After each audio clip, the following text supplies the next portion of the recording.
get in the fair. Good evening. My name is Shakka-Ahmose, and I'm here.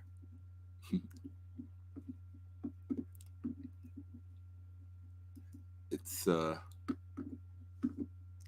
it's always a special occasion when I'm here because it's it's always a special occasion when I'm here because uh, if you want to see what's behind me, that's the Kimmittville T-shirt.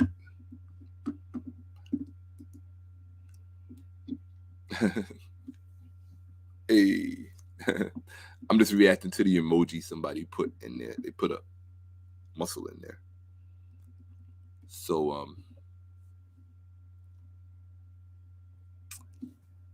how y'all doing? How is everyone? Welcome to the fiscal new year. For those of us who are still tied to our Nile Valley roots and that Nile Valley worldview and culture and cosmology,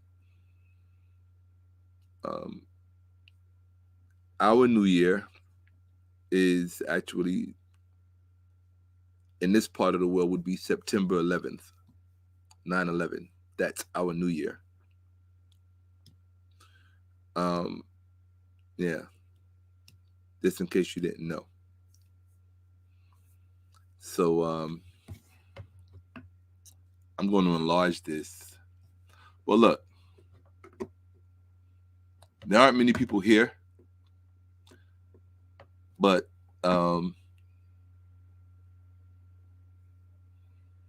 this it's January 1st. So whatever I do, even though it's right before midnight, whatever I do today counts as being released on January 1st. Even if the publishing date of this live says January 2nd, this is actually January 1st, which means I kept my word to myself and I came to share with you what I promised I would share on January 1st. Okay? Um, Let me take a quick look. I can't really see. um, yeah, I know. Just okay, that's better a little bit. Pharaoh Montu, Hotep. That's right, we still saying Hotep in 2024. Why not? We were saying it in 2024 BCE, right? But only the educated amongst us know that, right? Justine, blessings of the evening, get in the fair. Kabaka, get in the fair, blessings of the evening. Hey, Jacoby J, what's up? All right, blessings of the evening to you, Hotep, Uncle Jackson Ed. Tara Hotep Asar. Hey, Hotep, absolutely. Chicago in the house, Chi-Town.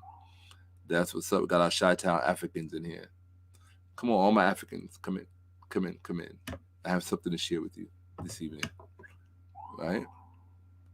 Um, One day I'm going to tell you guys, like, there's a whole story behind why you really haven't been seeing me on my platform for the past almost year, really. And the interesting thing about life is that as long as you are living, if everything is going according to what it should go to, you are going to be growing at different intervals of your life. You're going to be growing. And a lot of that growing is not necessarily meant for public consumption, you know? Um, a lot of it has to do with what a lot of people call shadow work or working on yourself or whatever it is, working on whatever you preparing to give the people, whatever you're preparing to share with your um, with those people who keep your company, with those people who embrace your presence. Okay? So, depending on what you want to share, if my energy level is low, and it is a little bit, it's for two reasons. One, I've probably been up since, well, very early, but I'm also embarking on a water fast. And so I literally have put no food in my body since midnight last night. Once the clock struck midnight and our fiscal calendar moved into 2024, I put no food in my body, in my cot. So water only. So my energy level is different from what I'm accustomed to. But I want to learn to get used to it. I'm incorporating serious fasting as a part of my regimen, my own personal regimen, right? We got Milwaukee in the building. Hotep, Uncle Jacined, Caprice. All right. Okay. Yeah, you caught me, Tyra Hotep. Yes, you did. Absolutely. Absolutely. Absolutely. It's a fiscal year, right? It's their fiscal new year. It's our fiscal new year. So I tell everybody to, if you want, you could celebrate both. I celebrate getting money. I want you to celebrate getting money.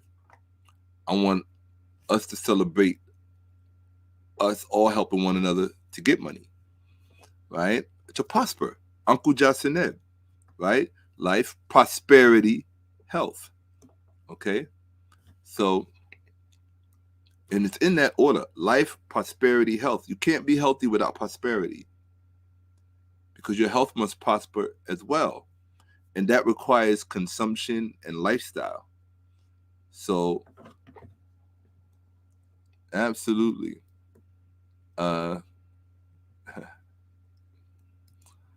Hey, Hotep, Bashad, absolutely. Hotep and Mayat to you as well. Absolutely. Everybody has a typo with Hotep once or twice in their life. They will spell hotel. I've done it. All right. So, absolutely. Yeah. Well, you're gonna get a sneak tonight. Basically, the people I've been sharing it with have been there's a comedic term for it. I have to look and see what it is. What is this term? Hold on one second. It's a really good term.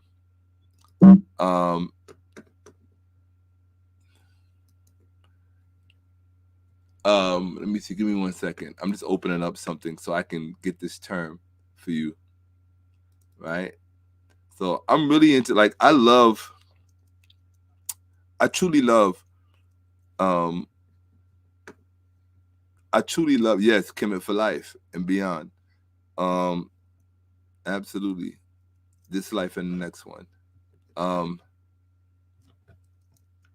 My life. Okay. Come on, open up for me. Okay, you opened up. Wonderful. Okay. Yeah, my brain isn't moving as nimbly as it normally does because again my energy levels are at they're at a different frequency. I don't think it's a bad frequency or worse frequency. It's just something I'm learning to get accustomed to. How to be at full efficiency without I gotta stop saying how to be at full efficiency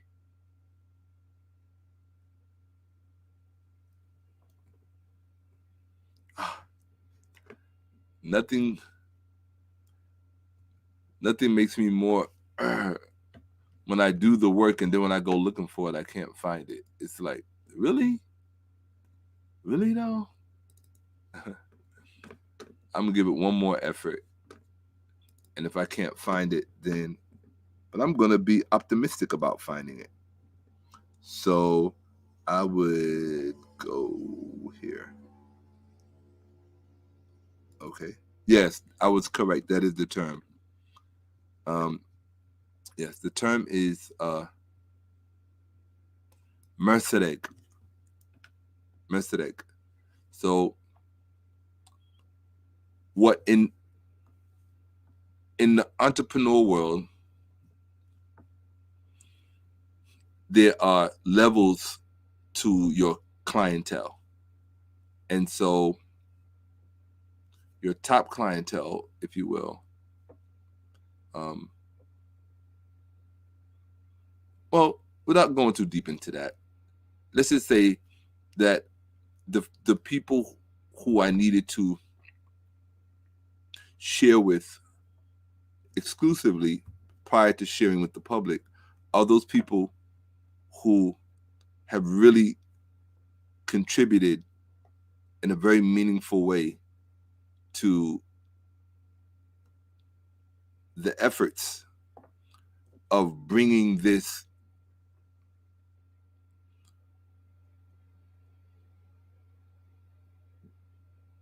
historical truth to life,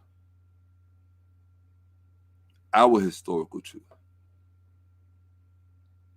And it's been a journey.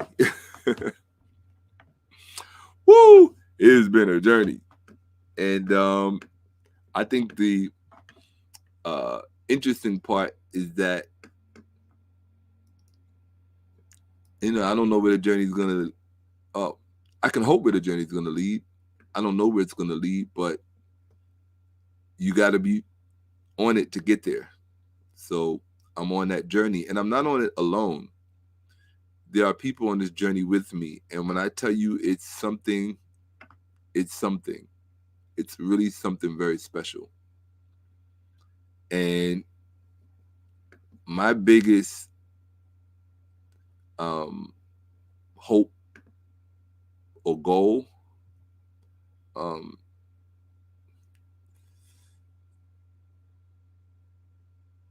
is just to leave it all on the field.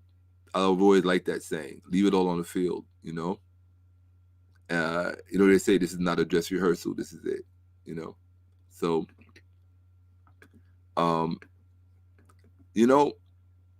I did break a rule, although it doesn't really matter. The rule that I broke these days in social media, because people might come and look and leave real fast because people's attention span is so short.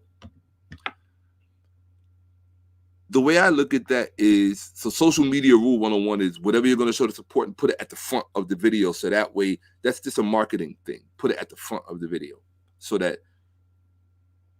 you'll keep those people and they'll stay and they want to listen to what you have to say. But I know that my audience, the people that I'm speaking to, the people that I work for, they're not really a short attention span kind of people, So the way I see it is, at least for now, I'm always subject to change and growth. For now, if someone with a short attention span just happens upon my video and they didn't want to wait around for me to show the teaser, then it wasn't really meant for them to see. They'll probably end up coming back around to it once everyone else has seen it and they're talking about it. I have a sneaking suspicion people are going to be talking about it. I hope. Hopefully good, right? So, and good and bad is fine. But let's see. Yeah, what you guys? Yeah, absolutely. Oh, you like the YouTube avatar? Wonderful. Wonderful. I appreciate that. Thank you. Yeah, I haven't updated my channel for years. Like for years. There's a lot going on behind the scenes that y'all really just don't know about. So all I can do is ask people to be patient with certain things. Some things are inexcusable. and I'm going to be reaching out to some people this week um, to make amends for any disappointments they may have encountered in attempting to interact with me, whether um, uh, through whatever it is, my website or my YouTube channel or whatever it is. Um,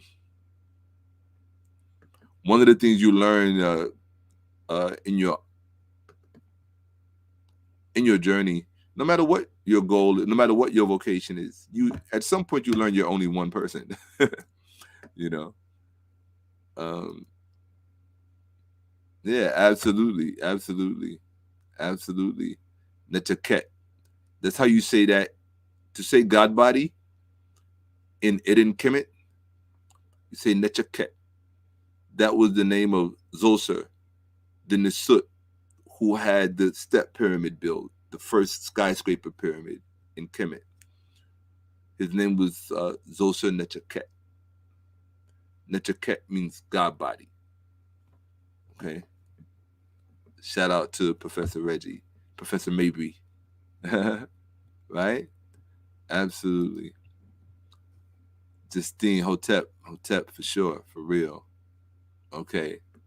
Absolutely. Hey, peace to the chat. Love it. I love that. See, that's that energy. That's that community, right?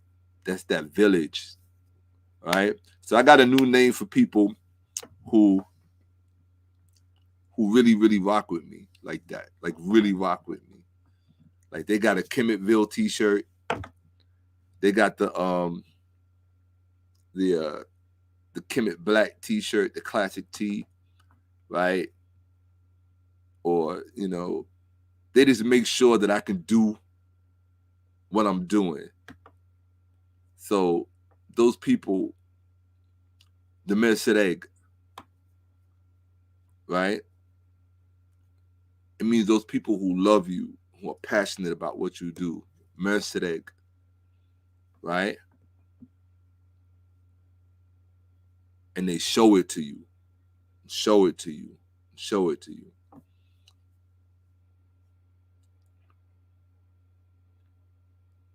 Those persons. See, I've already had it's kind of had a shipwreck. I was bringing them up for a reason, and I can't recall why, but that's okay. Oh, there's nothing to forgive, Rashad. I said we all do it. Yeah, absolutely. We all do it. I was just making a little anecdote, right? Blue Star Hotep, good to see you. Absolutely. Hey, wonderful astral projections. Absolutely. Yeah. Well, let's put it like this. They say that I say you're not a filmmaker until people have seen your film.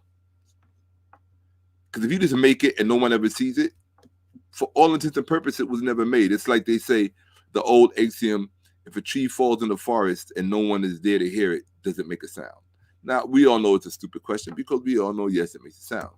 But does it really matter if it made a sound if no one's there to hear it? Right? So sound is only as relevant as its ability to be heard. Right? If you were deaf, you probably wouldn't have the same relevance. Right? May have greater relevance, but wouldn't have the same relevance. You assume I have a love life? What an assumption. Wow. What an assumption. Oh, I got a Snapchat that. I got a snapshot that. You guys see how I'm just like flurbing all over the place? That's how a love life. No, I don't normally make, I'm semi-private with those kind of things, but like when I'm in a relationship and I'm happy, I'll share that with the world. Like I'll drag the person on camera and be like, come on, let's hang out with everybody or whatever, right? Which is probably something you shouldn't do. But because discretion, as I'm learning is discretion is really important. But the fact of the matter is I haven't had anything even resembling a love life since probably 2019. Like seriously. Like, I haven't even had a hug since 2019. So that's just the truth, you know? So if I haven't had a hug since 2019, then you already know the other stuff, you know. No, yeah.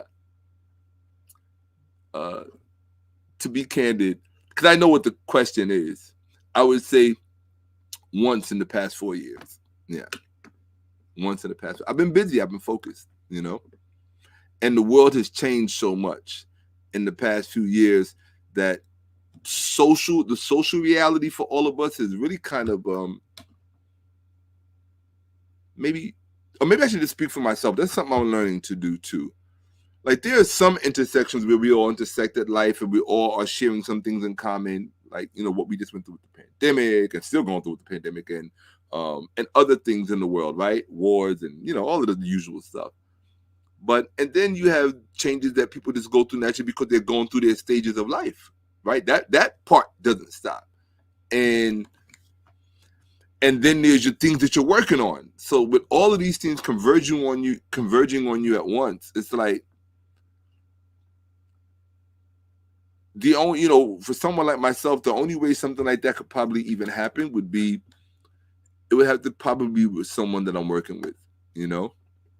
And I have to even be careful with that, especially now that I'm doing films.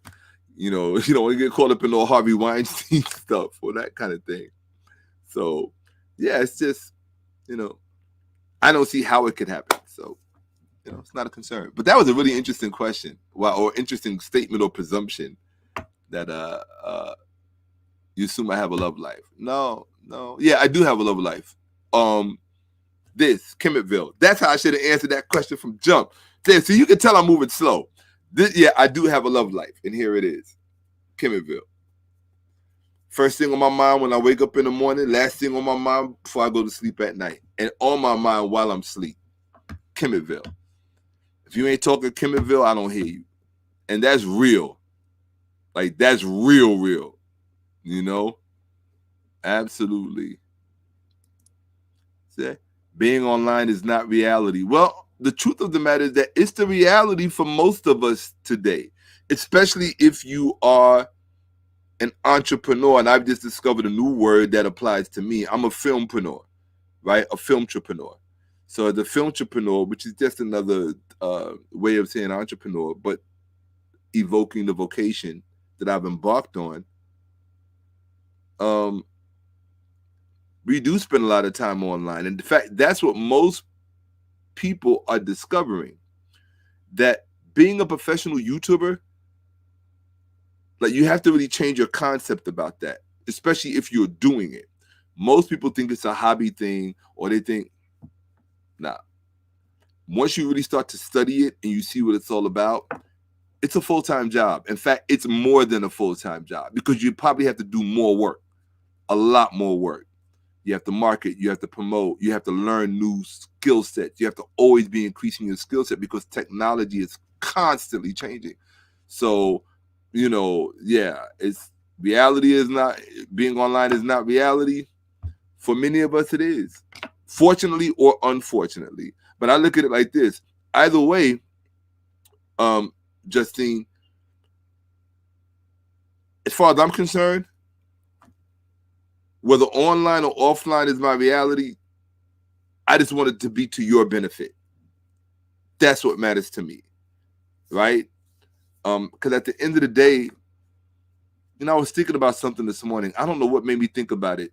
I was just making my morning salutations. And as I was looking out my window, I was just thinking about, I know what it was. Somebody sent me something yesterday, a text with 2 links about the wars and what's going on all over the world.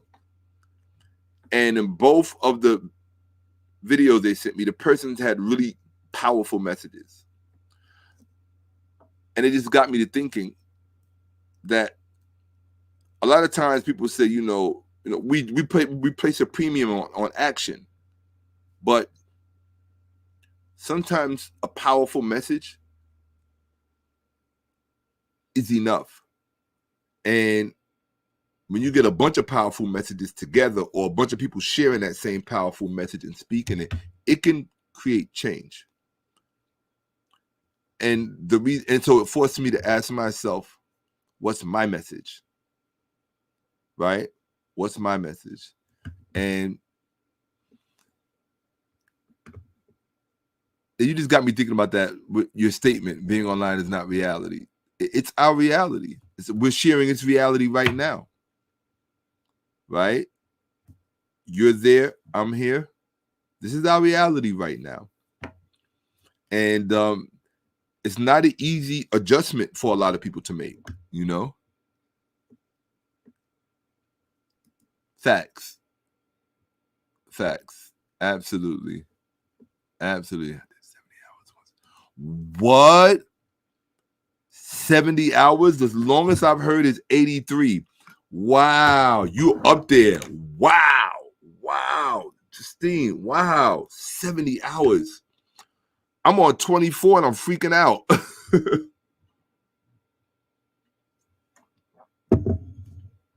My goal is 3 days because I've never done it before. So, wow. 70 hours. Oh, I got to Snapchat that. Snapshot. I keep saying, see what happens how they change the language? You can't even say snapshot anymore. Your mouth automatically goes to Snapchat. Right? Okay. So, absolutely. Yeah, absolutely. I didn't know how powerful it was until recently. But let me just tell y'all, like, I'm holding a lot back right now. You know? And part of that is because, like, this journey that I'm on with Kemetville, like, it's deep. The people that I've met, the people that have come into my life, the people that have exited my life, like, it's really, really deep. You know, it's deep. That's all I can tell you is that it's deep. And we're at 46 people. So I would say you guys pick the number. Put it in the chat. At what number of people should I show the teaser? Right? Or maybe I should show it more than once. No, I'm only going to show it once. Why? Because you're going to want to see it again. Yeah, you're going to want to see it again. And I'm not going to show it to you again. But don't worry about it because I'll be putting it out shortly, right? For public consumption. Maybe even later this evening or this morning, right? Let me finish seeing what you guys are talking about. I love seeing what you guys talk about because it matters to me, right? Oh, it'll peak. Give it time. Yeah. Now you got me thinking about the fact that I ain't got no love life. Justine, don't be asking me no questions like that. I'm just teasing. Like I said, this is my love life right here. Yeah. This is my love life. Yeah. Yeah, absolutely. Let's see. This is my love life, Kemetville. That's it. You know. I love that. It'll peak. Give it time. Absolutely. All right. Okay. Peace, Abdul. All right. Facts. Justine is on point. Loving the comments. Absolutely. Oh, knowledge, wisdom. Absolutely. No question about it. No question about it. Absolutely. Absolutely. 1804. Okay. Absolutely. Autocorrect, yeah.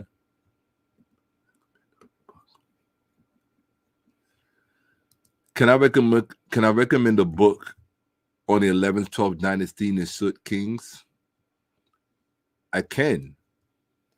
A few books, actually. You're a smart person to want to know about that. Very, very astute of you to pick that dynasty to study. Man. Could I run the books off of my head? Not right now, not in this fasting state that I'm in. No. Right? No, I can't right now. I'll try to. If something comes to mind while I'm here, I'll or hit me up, you know. Somebody, yeah, I would always recommend the best information. Let me be honest with you guys.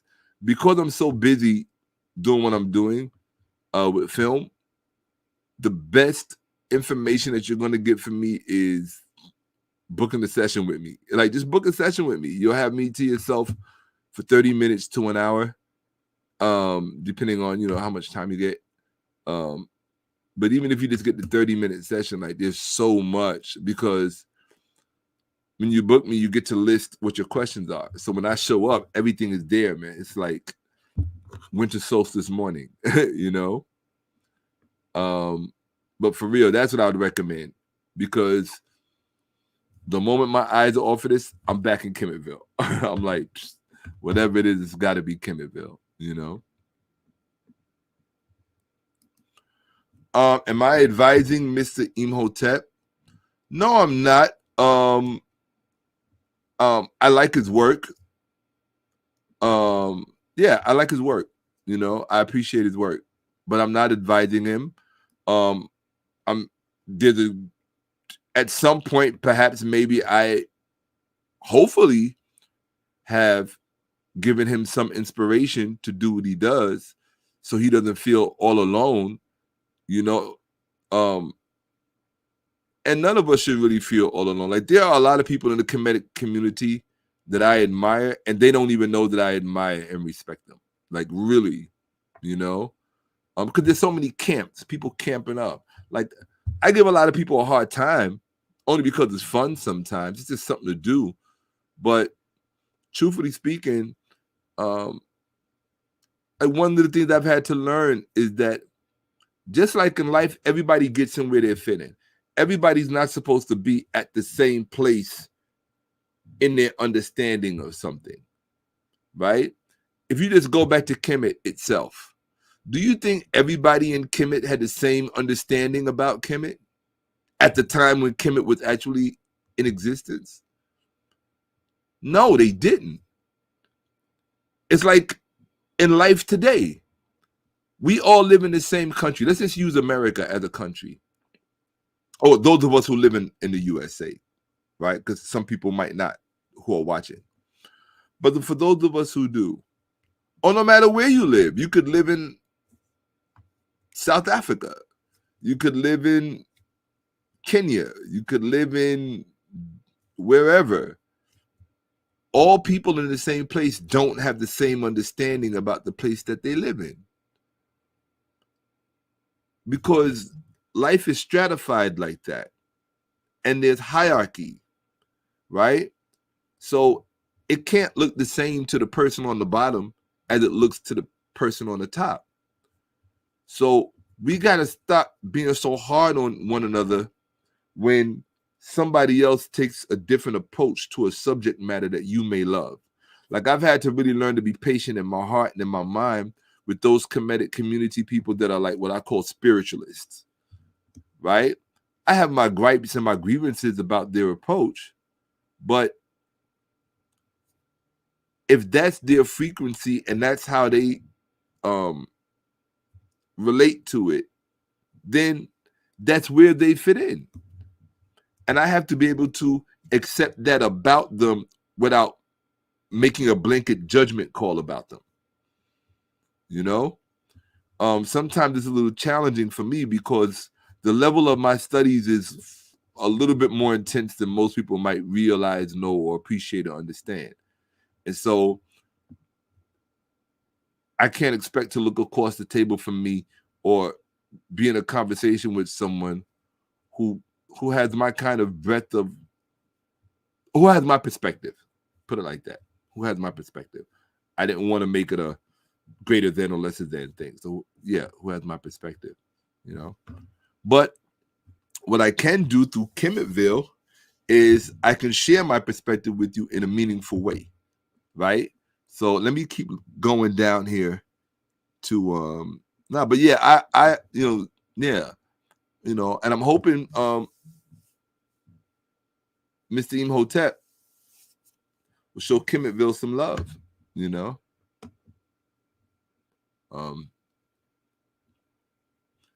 Yeah, facts. Yeah, facts. Absolutely. So very, very special. I don't even know what you're talking about, and I still say yes. So very, very special. Absolutely. I'll tell you something with you. It's my firm belief that only people who are very special recognize things and people that are very special. Yes. Because it resonates with them. They see their reflection. Mm-hmm. Yes. Even if it's in a different form. Okay. Right. Absolutely. Nechaket. Yes. Love. Absolutely. Much love, cows. Absolutely. Okay. Hey. What's up, Molefi? Hey. Oh, Nehem. Duau. So we're at 58. I'm going to try to wait till we get to 100, and then I'm going to show this trailer. Well, not the trailer, the teaser. As I've had to learn on my journey, there's a difference between the teaser and the trailer. So when my co-conspirators and I was sitting around having a meeting, we kind of got into a disagreement. We didn't realize that, well, I knew I was right, but I knew they were wrong, but they were still kind of right. So there's a difference between a trailer and a teaser. So the way it goes in the industry is first you drop the teaser, make them, say, huh? Yeah, what was that?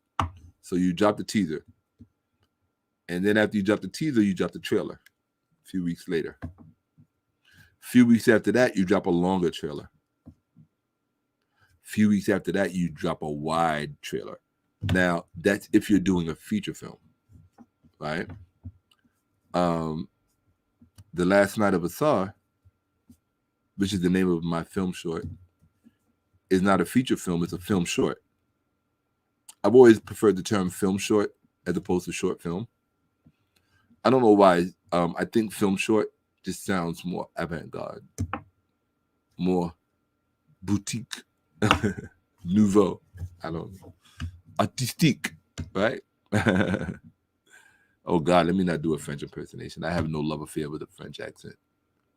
Okay. But I appreciate that. And that's what we're here for. There's so many inspiring people on the internet that the value of it is really, it's scary. It's so valuable. The value is so much that it's awesome. And I'm privileged to be a part of it. But I had to discover some things about myself to make me back up from YouTube and from the internet. Well, not from the internet, but from YouTube, so that I could reassess everything and then come back and, grow and develop like everybody else so I can do it. Because YouTube has really come of age, particularly with all the podcasts, especially with all the podcasts. I love podcasts. I'm a podcast freak. And I guess we all are now. Podcasts are really good. Even Hollywood is now chasing podcasts, and they're offering people their own podcasts kind of thing. It's a new form of media that is really, really coming to its own. But the one thing that I know about me, I'm kind of old school. And something that I really had to accept is that it's not my desire to be a YouTuber. It's not. That's really why you don't see me that much. Not because I don't love you guys. I do. I love you guys. Like, I think about you guys all the time. That's what motivates. In fact, you guys are my primary motivation when I'm not online. Like the things that I'm doing, right? The things that I'm doing, the things that I'm running back and forth or whatever, like, you guys are really first and foremost in my mind. Well, not first, I'm first and foremost in my mind. I'm supposed to be, but but like one of my biggest fears, I've never said this out loud. Wow, I don't even think I've ever admitted this to myself. One of my biggest fears is to get so sidetracked that I forget my purpose and the dire needs that have not changed for Black people and will not be changing anytime soon unless we determine to battle for it. You understand? There was another word I was going to use, but I don't use that word lightly. Shout out to Memphis, Tennessee. I just got an invitation to come speak it in Memphis, Tennessee. No, I just got an invitation to come speak in Mississippi. And I've always wanted to speak in places like Mississippi and the Bible Belt, where so many of our people are still, unfortunately, indoctrinated. Because there's a lot of danger that comes with that. And I'll talk about that some other time. Right? Absolutely. Oh, well, Justine, I'm glad you feel better now because I didn't know that you weren't feeling good. Absolutely. That makes me feel good. Trizzy. Yo, Trizzy, I'm going to holler at you. We got to do a one-on-one. In fact, that's why I wanted your information when I hit you up. So the teaser that you're going to see tonight, this evening, I was trying to hit you up so I could show it to you in private, and then we could just chop it up. But either way, we still going to chop it up, right? Because I see how you rap. Like, you go hard. And absolutely. So I never even told you guys the names. Yeah, so my people. So I've been looking at a lot of different platforms and people have names for their followers and this, that, and the other. Like the Grateful Dead had Deadheads, right? Or I think Justin Bieber has Believers or something like that, right? So I was like, so what I'm gonna call my people, my peoples, my Mercedes, my Mercedegu, right? My Mercedegu. I'm gonna call them villagers. You like that, right? Shout out to my villagers, right? Now there's different level of villages. Some villages is gonna be card carrying villages, meaning they're gonna be citizens of Kemetville, like real true life citizens of Kemetville, right? Like it's a real community. So, but isn't that awesome? Let me put that on the screen for you guys. Absolutely. So from now on, that's right, right? Villages. Hold on, here we go. Let me spice it up some. Hold on 1 second. I think I'm at the part where I'm getting a little loopy from not eating. It feels fun. It's like I'm a little intoxicated. I guess. Oh, I think they call this a water high. Yeah, I've heard about that years ago. Okay. Oh, that's cool. I got a water high. All right, cool. All right. So here we go. I'm gonna put that there. So yeah, I'm gonna put this here. All right. Boom. Villages. Here we go. Hold on 1 second. Here we go. Boom. All right. Hold on. Boom. Villages. Shout out to my villages. So when I call you villages, I'm talking about the Ville. Like me and my people, like my inner circle, everything we do, we say, yo, do it for the Ville. Everything we do, do it for the Ville. Right? You know how they say, remember the Alamos, right? You say, do it for the Ville. Remember that, okay? Do it for the Ville. Yeah, I'm loopy. Absolutely, Jeannie. I'm a little loopy. All right, let me stop squinting and throw these bad boys on my blue blockers. All right. It's just to block the blue blockers. So, here we go. I'm addicted to you too. I can't lie. So, yeah, absolutely. Yeah, absolutely. I don't own a TV. I haven't owned a TV in, gosh, maybe 30 years. Yeah, I don't, she said, oh, he fancy. Absolutely. Yeah. Villagers. Shout out to my villagers. For real. Will I survive the solution to the problem of African American and African people with Kemetville? Oh, wow. That's a really good question. That was dope. Damn, Rashad. I'm going to bring you on board. You coming up with dope questions like that. See, when people do stuff like this, it makes me feel self-conscious because I'm like, why didn't I come up with that question? Like, but that's the value of your community. That is the value of your community, growing your community, develop your community, and evolving with your community, because your community can cause you to grow and be. One thing I have to admit, and that what I think, this is where YouTubers, look, whether I like it, let me explain my dichotomy for you guys. I'm going to come back to this question, Rashad. That's a great question. That's a question that inspires greatness. So that could only come from a great person, right? So I'm going to take for granted that you're talking about me. You better be talking about me. You better be talking about me, Justine. So let me say this, right? And I love you right back. Middle. They say in Eden Kemet, middle. Villagers. Shout out to my villagers. I'm gonna have to make a t-shirt for that. So I'll be right now. Normally, I don't shine on people who be disrespecting the term Hotep because I have a lot of reverence for that term. But I'm sorry, this was funny. I gotta put it on the screen. Be right next door to Hotepistan. That was good. Hotep Jesus, forgive me for putting that on the screen, but that was too good. That was too good. Real talk. In fact, I gotta take a snapshot of that and send that to someone. Hotepistan. First of all, no, there is no Hotepistan. The stands exist in Eurasia. Okay, those are those Buddhistan and Pakistan, and no, we don't do stands. You notice there ain't no stands in Africa. So I wish we would have been sitting at a big dinner table with that one so I could admonish you real good and get a good laugh at the same time. Absolutely. Right? I'm not even going to put that on the screen, spiritual scare. I'm not even putting that on the screen. Oh, no, I wish I did. Are you kidding me? Oh, see, now you're trying to floss on me, Majay. Right? Now you're trying to floss on me. No one really does. In fact, Merrill Whittick, they're still trying to figure out the script.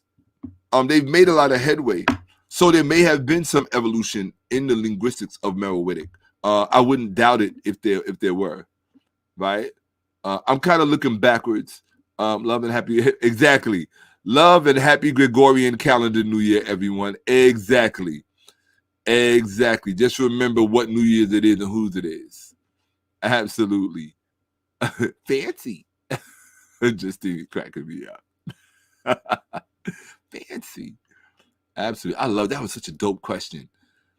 Will you provide solutions to the problem of African American and African people with Kemetville? The short answer is yes. That's what inspired me to do it. Watching for Mauritius. Wow. Hey. Yeah, Majay been rocking with me for a minute. He's a villager, for real. Absolutely. He's a villager. Now remember, in the village community, in the Kemetville community, you got different hierarchy. We got different levels to the hierarchy of villagers. You heard? So I have at times. I've had to at times. Absolutely. Yes. Absolutely. Let's serve one another. That's what we're here for. Absolutely. Shout out to Jeannie Pyro from watching from NYC. That's what's up. Yes, I figured this out on my own. Just tell yourself it's the parasites telling you hungry. That's exactly what it is. You're not feeding yourself. You're feeding them. And that's why it's important to go through that. You know what? You just gave me enough life to go through to the morning.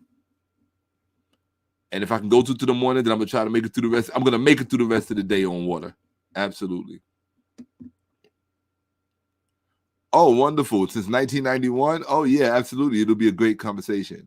It'll be a great discourse. Absolutely. No, I'm not going to give up. I'm not going to give up. Hey, now that's a villager. That's a villager that be going poof, disappearing on me. Hey, Felicia. Wow, what a treat. What a treat. Absolutely. So where are we at? We're at 61. Okay, so we're not going to make those of us who right? Yeah, absolutely. It's the enemy lion when I get those cravings. Absolutely. Wow, 70. My goal was 70 days. I can't believe that. I'm a little jealous. I'm intimidated and jealous at the same time, and inspired. Yeah, absolutely.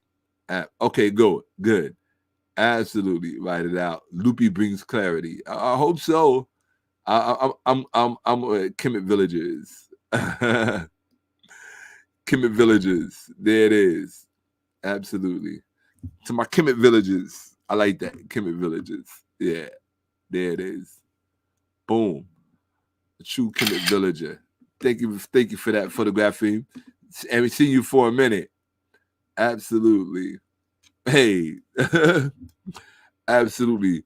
Well, S. Covington. I don't know how to do those things, but back at you. Absolutely. Village soldier. Okay, folks, let's see. Wow. I mean, you know what? Being that I don't have a love life and haven't had a love life since like 2019, those matter. Those matter. Nehim, Duau. I appreciate that. Absolutely. There's no small, in this day and age, there's no such thing as a small compliment. There really is not, you know, because we don't really compliment one another anymore. Let's see. Can I break down the difference between Hotep and Hetep? There is no difference. No, there's no difference. Because that's no. There's no difference between Hotep and Hetep. That's playing a game with vowels that you shouldn't play. Right, absolutely. Once you go to sleep, it's all good. That's whenever I fast, I sleep. Okay, thanks for. Okay, I got a solution there. Hey, wow. Oh, wonderful. I appreciate that. Wow, yeah. That's those were my mentors. Very, very, very, very, very hard to even describe, and I appreciate that, Nahim, very much so. Absolutely. Can we have it anyway? Can you have it anyway? I don't know have what, because I didn't see the other part of it. 70 hours. Not. I thought you went 70 days. Just saying. I wish I had a sound effect. I thought you went 70 days. And the reason why I thought you went 70 days is I know someone that went, I know of someone that went 83 days. 83 days. I think he was like 300 pounds and got down to 196. 83 days on just water. Yeah, absolutely. If I had 70 days, I think I was God. Well, he did 83. So, absolutely. Yeah, absolutely. Yeah, we would be playing the vowel game. And you have to be very careful playing the vowel game with the Eden Kemet speech, with the speech of Kemet. You have to be very careful, right? So 70 hours. That's awesome. That's awesome. Absolutely. 24. Yeah, absolutely. Okay, folks. So I think we have reached, because we have reached that golden moment. So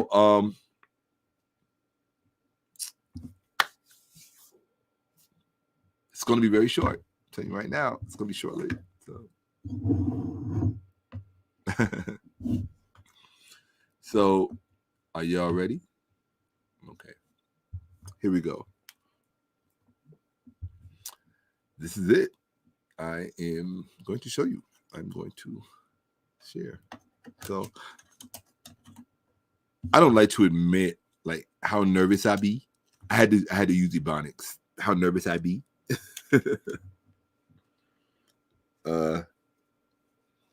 yeah, I've been working on this thing for a long time, So, but oh, the teaser. Oh yeah, absolutely. Oh yeah, absolutely. Sure thing. Oh yeah, absolutely. We're about to. So here we go.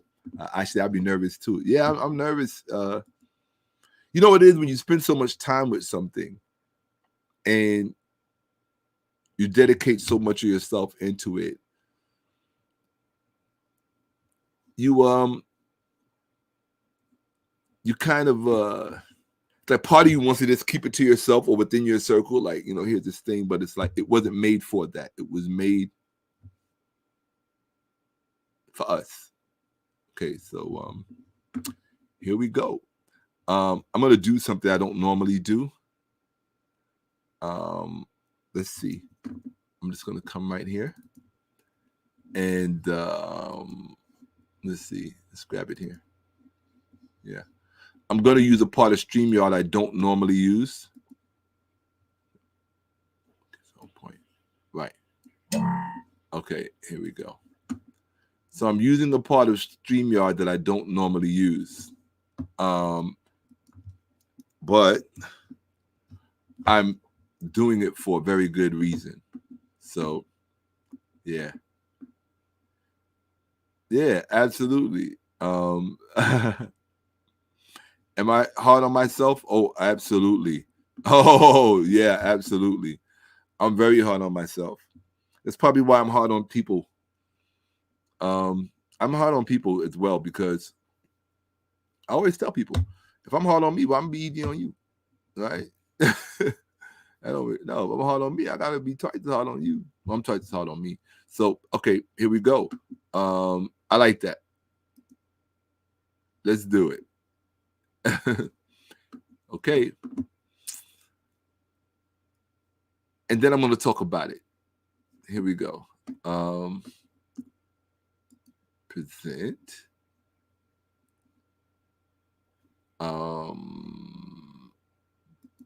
Video file. Okay. I got this far. Baby steps. Right. And Dr. Ben's birthday was yesterday. We're still January 1st. Okay. Today's January 1st. So his birthday was yesterday, the 31st. And I want to dedicate this showing to him. The time that I spent with him is in his home. It really meant a lot to me. A lot. We spent a lot of time together in his home. And growing up around him, I wasn't too crazy about Dr. Ben when I was a kid because he yelled so much. I just thought he was a mean old man, or mean older man. This is one of my mother's mean colleagues. But it wasn't until I got older that I'm like, this thing should have shown up. Okay, that's strange. Very strange. 0 and no teaser. Oh, I forgot I changed the number. Duh. Okay, here we go. All right. So yeah. Will it give me the option to play? Okay. If it starts by itself, it's not my fault. Okay. Cool.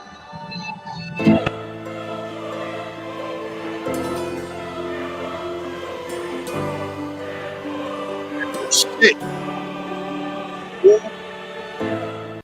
Okay. All right, guys. I tried to do something that I should not have done, and it's okay. I don't mind. I tried to do something that I should not have done. So I did an experiment on the fly, and it's okay. So watch what I'm about to do. Watch this. I'm going to remove that from the studio, and I'm going to do what I should have done originally. So just hold on 1 second. I'm going to go grab. So what I tried to do was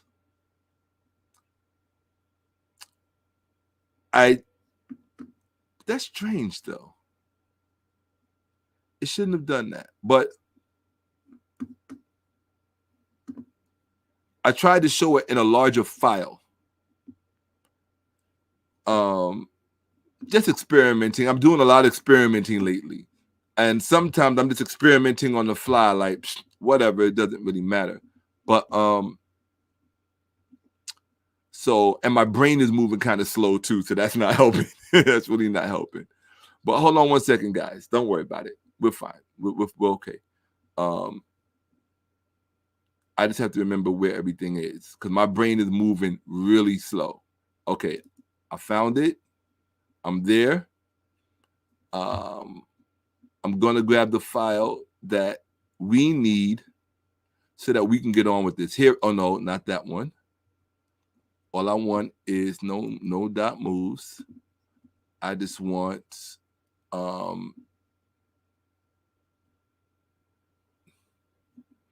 here we go. Yes, right here. Too short and oh gosh.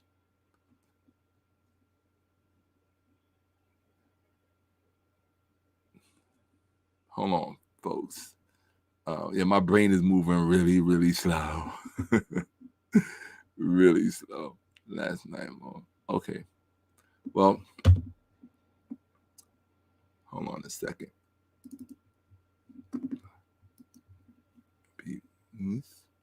Yes. No. That's why. Okay, no. This is what I'm looking for. Thank you.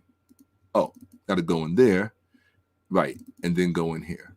Okay, cool. I found what I was looking for. Wonderful. Okay. So, yeah, I ain't panicking and I ain't worried about nothing because as slow as my brain is moving right now, I can't. I literally cannot. Like, it would have been dope, right? It would have been dope had it just had a smooth whatever. I'm like, no, because my brain ain't working right. So hold on one second. All right, so I'm going to come here. And, right, okay. And that's, oh no, okay, cool. Now it's back to 6. Oh no, I'm going to make that a 0. Here we go. That way I don't have to go looking for it. 0, bang, and bang. Here we go. All right. What am I looking for? I just found it. Here we go. Point. Cool. All right. Okay, folks, hold on one second. Everything is coming front and center. Okay. Everything is coming front and center. Cancel that. We're quitting iTunes. Cool. We're good. Okay. Here we go, folks. Somebody give me a comedic drum roll. All right. Yeah, I'm really loopy. I am looped out.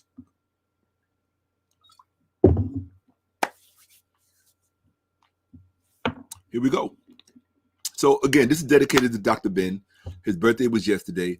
And I'm just very appreciative of the time that he's allowed me to spend with him in his home. Him showing me his books, allowing me to borrow his books and return them and yell at me when I didn't return them on time. Very briefly before I hit play, my favorite moment, my favorite memory with Dr. Ben, and this is one that replays over and over in my mind. For those of you who don't know who Dr. Ben is, if you don't know, you might want to ask somebody. But I'm talking about Dr. Yosef Ben Yakinen. My favorite moment with him was I had been gone for a few days and I hadn't been coming around. I was busy with just business and probably putting out other fires. And finally, I had some time on my hand. I was like, let me go see Doc. And I won't ever forget this moment. I walked into his residence and I think he wanted fresh air, so his front door was open. And when I stepped into the doorway, and he looked up and saw me. He was standing in the middle of his living room. And he looked up and he saw me. And these are the words he said to me. And it had more meaning to me than just what he said. Dr. Ben looked up and he looked at me and he said, man, where you been?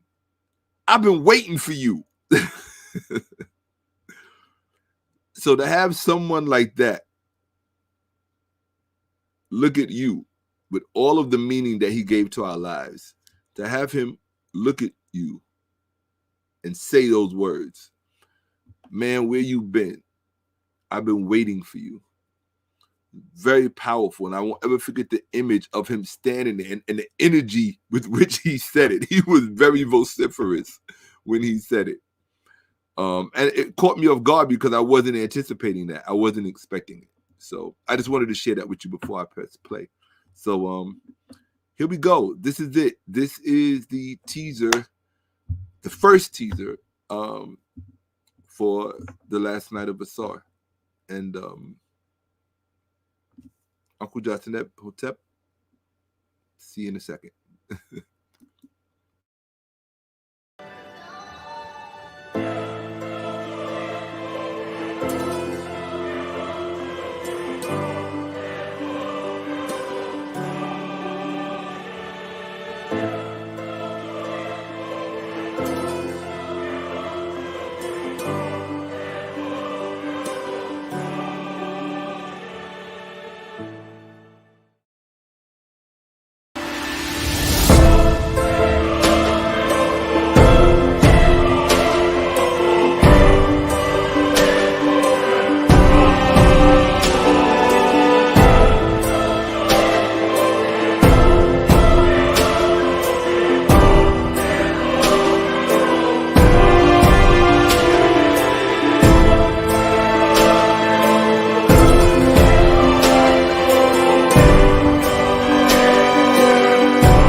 And there you have it. You, all of you who are present, are the first to have seen that teaser. And I'm looking forward to the comments. Okay? So let's see those comments. I want to see what you thought.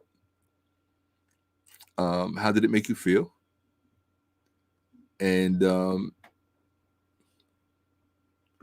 how do you think hey, wow, hey, wow, Morpheus is in the building. Wow, this is really special. You're looking at that gentleman on the screen is the co-producer. Yeah, absolutely. He's co-producer.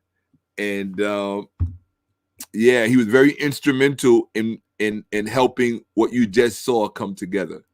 So without him, you wouldn't have seen that.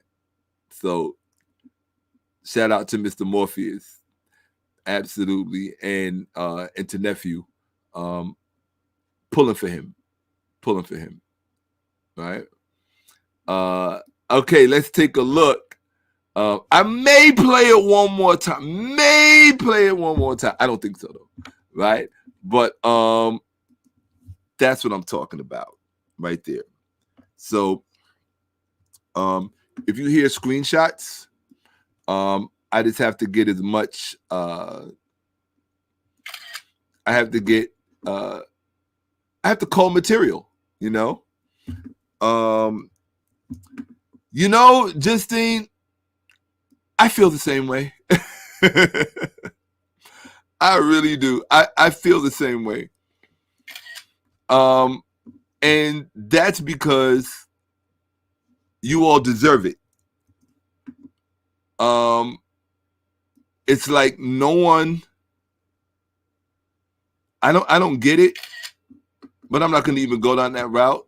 I just don't understand why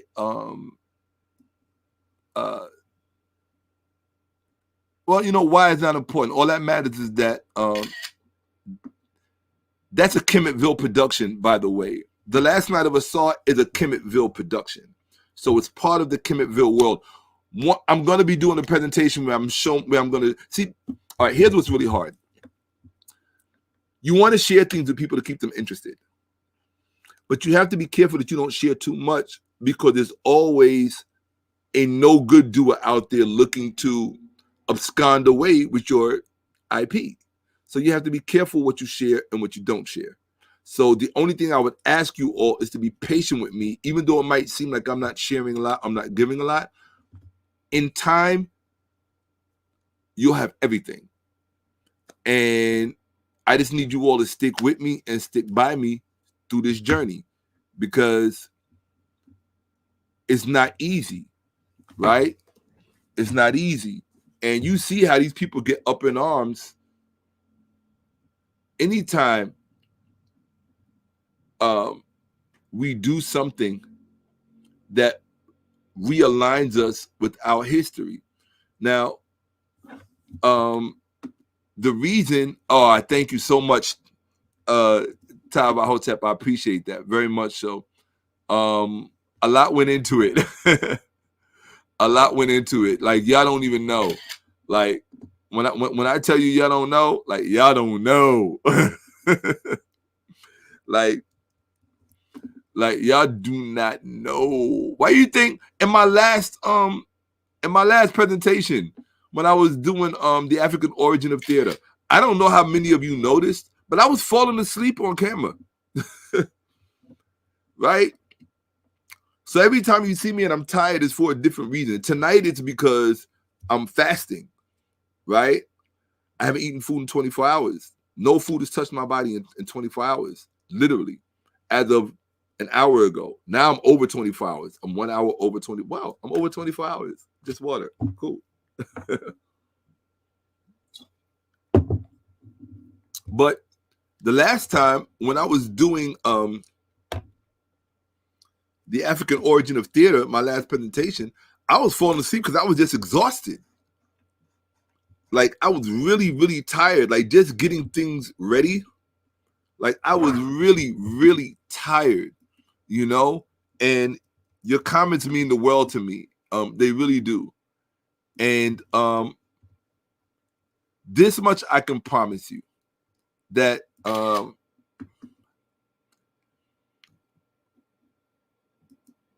I sought, if nothing else, thank you so much, Roundtable Gang. If nothing else, you deserve something memorable, right? We deserve something memorable. And without the disrespect, without the games being played, without shortchanging us, and oh wow, coming from Majay, that's everything, because Majay don't give you a pass. Wow, yeah, Majay's not gonna give you a pass. Yeah, I really appreciate that. Absolutely. So, and King Simon the Fourth, I appreciate that. I know that's not King Simon from National Black Theater, King Simon and all of that stuff. That's not, because that would be a big deal. Yeah, absolutely. I really appreciate that. Like, y'all don't even know. When I tell you y'all don't know, like, y'all don't know. Since 2022, since spring of 2022, my life has not been the same. Like, it really has not. It has not been the same. And I just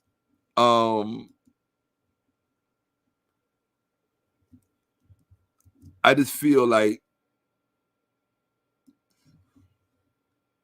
I can't even articulate how I feel. Like even right now is a magical moment. The fact that I shared that with you guys and you were able to see it. Now, what kind of question is that? Tara, you went from asking me a brilliant question to a question like that. I'm teasing you, but the name of the short film is The Last Night of Asar. So who you think? Who you think, bro? That's the name of the film, The Last Night of Asar.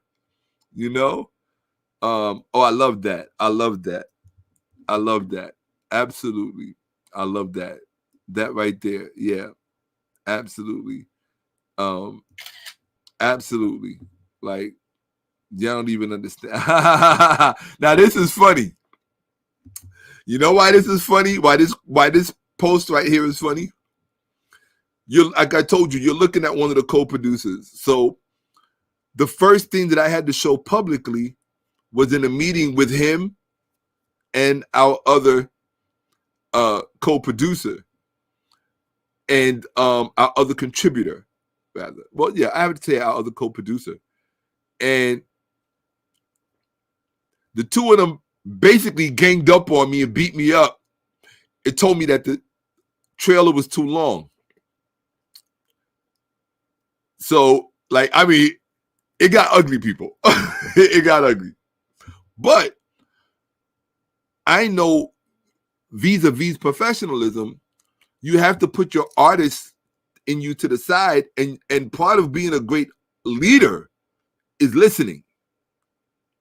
And so I listened to what they had to say, went back in the studio, and I took off about, I think, a minute and a half because the trailer is longer. This is a teaser. Now, when we had that point of contention, me being the new film entrepreneur that I am, I had to go back and do more research. And that's when I discovered that I was correct. The trailer was not too long. It's just that but they were correct in that the first thing that the public should see should not be the trailer. It should be the teaser. And that's what I didn't have. I didn't have a teaser until they got in my, you know what, when they told me a new one because it was too long, because I was displaying to them the trailer.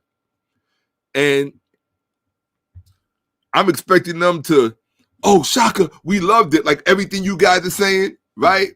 Right? I'm expecting that. This bastard didn't give me that. Neither did they didn't give me that. They were just like the three of us are all sitting there, and the two of them looked at me and just like, too long. It's too long. And I'm like, what happened to, oh, wow, we loved it, and and we loved this. No, they just looked at me and said, it's too long. Trailer's too long. I was like, what? So then, of course, I got my artistic feelings and was like, well, I don't know what you guys thought this was. I wasn't here to ask for opinions. I came for adulation. And it was like, no, none of that. So I listened to what they said and I discovered something. Listen, life is so interesting. I discovered something. When I went back in to make it shorter, I discovered that it's much harder to produce something shorter and make it work than it is to do something longer. Longer is easier because you get time to draw things out. You can show everything that you want to communicate an idea. But when you're trying to communicate a grand idea in like a certain amount in 30 seconds, that's not easy. You really better know what you're doing. So that's what I did. You know, I went back in there and I had to literally sacrifice an entire day. Which, I mean, look, most people would say, Shaka, you should be used to fasting because I spend so much time editing and producing that I don't get to eat anyway. You know what I'm saying? So, and then I get an attitude because I'm like, man, everybody else gets to eat.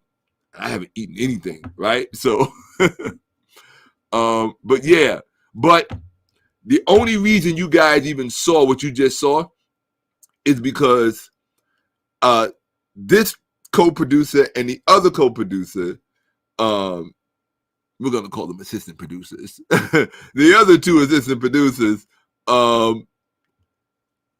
they wasn't having it. They was like, no. But the research proves that my trailer was the correct length. It's like 2.5 minutes. So, but I still needed a teaser, and that they just didn't articulate it correctly. They thought the trailer should have been 30 seconds. You can have a trailer 30 seconds. You can have a trailer that's 30 seconds, but most trailers are not. Most trailers are anywhere from 1.5 to 3 minutes, some even 5 minutes.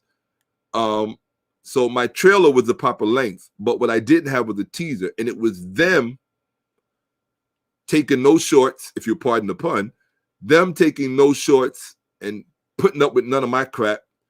They were like, it's too short, we'll see you later. I mean, yeah, no, I'm sorry, they said it's too long, we'll see you later. So, yeah. Shout out to, and not only that, there's someone else who I have to give credit to. The only reason you're even seeing this film, I have to give credit to three people. The first one is that man on the screen right there, Mr. Morpheus, because he came to me. Oh, let's say it correctly. Mr. Morpheus, formerly of the Force MDs. Yes, that brother right there, Mr. Morpheus, right there, formerly of the Force MDs, and producer of many hits that you guys have heard on the radio. A lot of hip hop stuff, DMX, other people, so on and so on.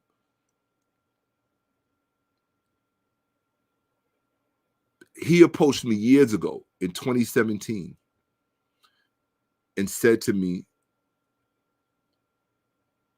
Shaka, I'd like to do a film about Asar on our set, and we'd like you to feature in it. And at the time, I declined. Only because I felt like a certain type of headspace really needed to be present to make it work. And I wasn't willing to do that if I couldn't guarantee that. If I couldn't guarantee I would have access to that. And so, because I wasn't going to accept anything less from myself. And if I'm not accepting something less from myself, everybody else is, I'm not accepting less from you. And so I declined. I thought it was a good idea. I had always wanted to do it anyway in my own, and I knew I always wanted it to be a short, but I declined. I had visions of it in my head for years. I mean, how could you not, studying at the level that we study? And Morpheus studies at pretty much at my level. So not necessarily the exact same things, but he as a student of the past history, language, linguistics, so on, so he's up there with me. And that's saying a lot because I don't put many people up there with me. But he approached me, and I can't leave out your associate Kevin. The two of you approached me about it, and I declined. It wasn't until I was doing Kemetville, and I'm gonna get to the other comments because I see the love. It wasn't until I was doing Kemetville, and I was starting in what I call an inner circle fundraising. I went around my inner circle to just to fundraise, just to test the waters to see, are people really going to ride with me on this? And my mind was blown. Like, yeah, like people are really riding with me on this. And I approached another producer. So you basically have two big-time music producers who, in their own way, in their own right, really assisted me with this project. They're not the only ones, because there's another very special person involved with this, but we'll talk about her later, because that deserves to be highlighted. And so another acquaintance of mine is another well-known producer. I'm going to share my screen so you can see who he is, and he can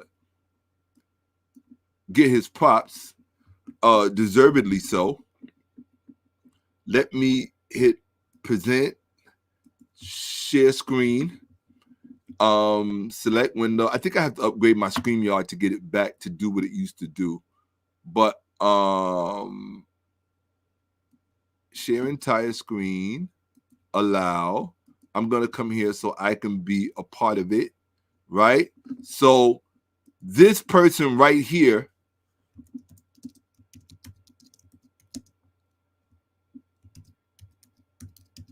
all right? This person right here, Ron Amin-Ra Lawrence. Let me just check and see and make sure you guys are seeing it, because yeah, you are. Great. Let me just check and see. I'm just looking at my YouTube screen to make sure you guys can see. This brother right here, Ron Amin-Ra Lawrence. Most of you know his music. Biggie, Biggie, Biggie, can't you see? So he produced that. Okay, Hypnotize right there. Well, he's best known for the singles. Yes, Hypnotized by the Notorious B.I.G., Been Around the World, Sean Diddy Combs, Where I'm From, Jay-Z, Money, Power, Respect, The Lox. This is the brother that produced those songs. Love Like This, Faith Evans, right? And All Night Long, Faith Evans, Phenomenon, LL Cool J, You Should Be Mine, Brian McKnight, Can't Let Her Go, Boys to Men, everything. MC Light, the theme, Tracy Lee. Oh, he did the theme. It's a part of my joint, right? Wonderful for Aretha Franklin. So this man is a highly decorated producer. And I'm also proud, very, very proud, to call him my brother, right? And I had to tell you this part of the story because, I have to tell you this part of the story because let me just give my brother his props, right? I have to tell you this part of the story because I need to find a bigger picture of Morpheus, right? What's Sean's last name?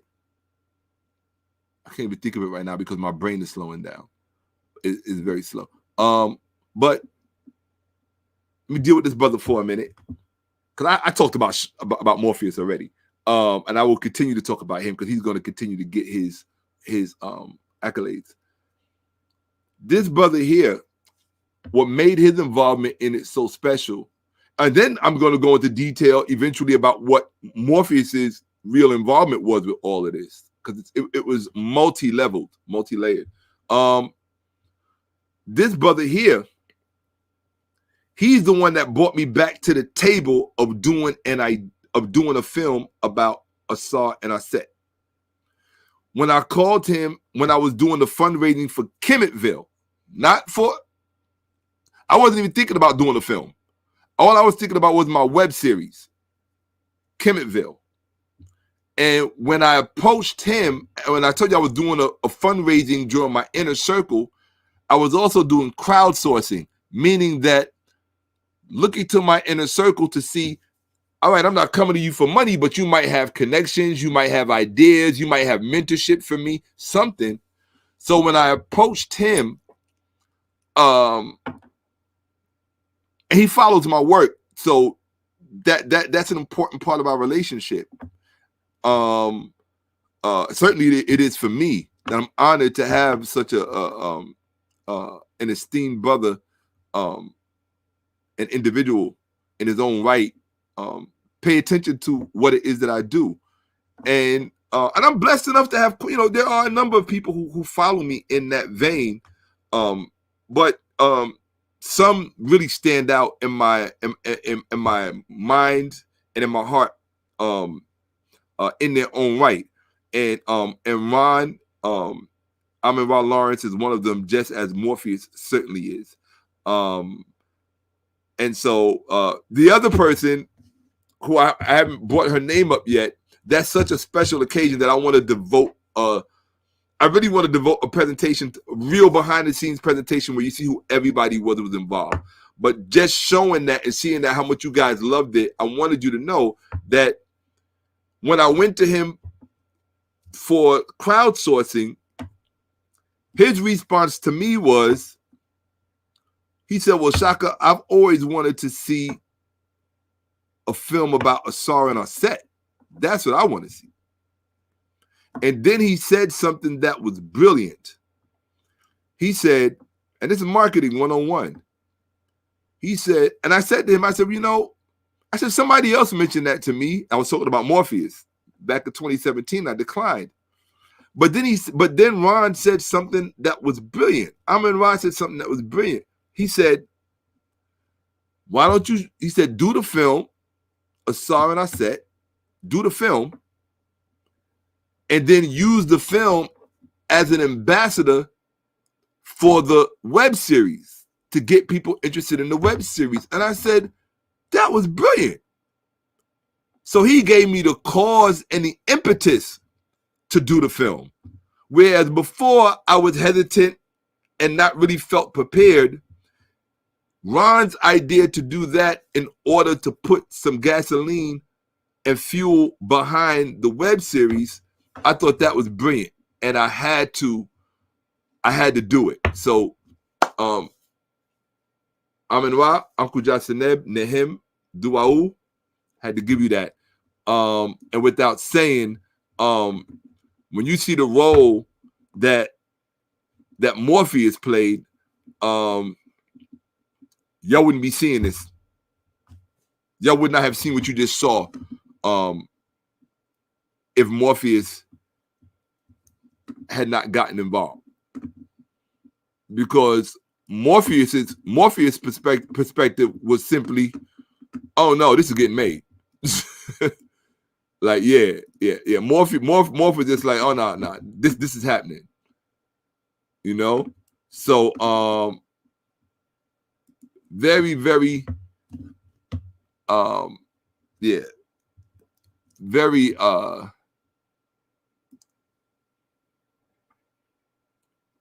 this, like I told you, this whole journey has been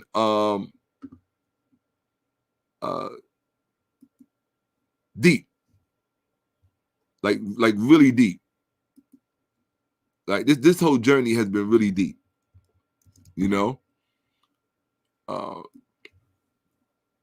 I really just have to get these. I don't know what I didn't get or what I did get, because y'all know I'm loopy. So I might get one or two twice. You heard? I might have taken this before, but twice is always nice. So the water looks beautiful. Yeah, absolutely. And what will shock some of you is that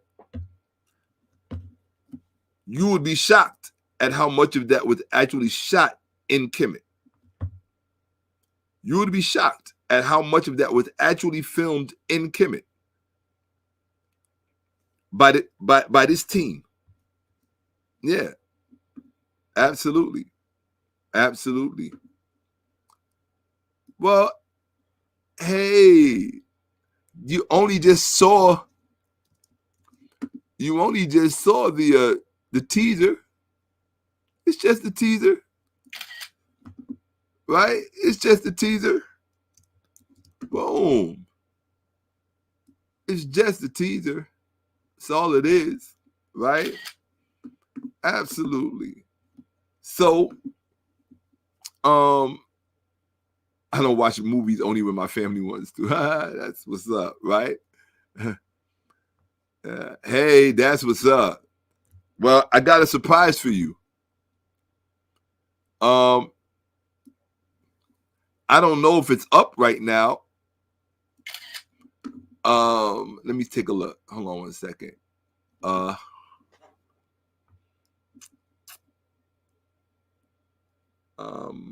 I have to go to my YouTube channel and look and see if the description is up. Yeah.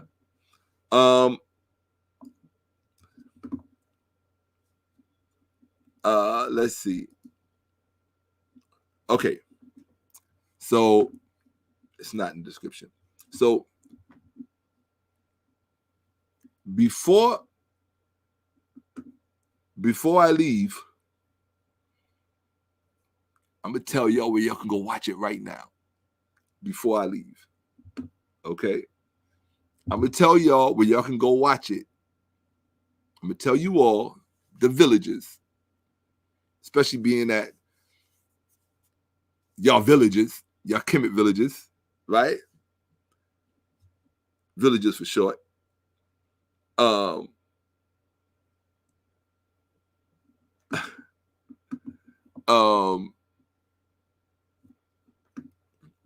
My brain is just slowing down, folks. I'm sorry. It's just fasting. So I'm normally used to computing in my mind at a much faster speed. So this is just a little I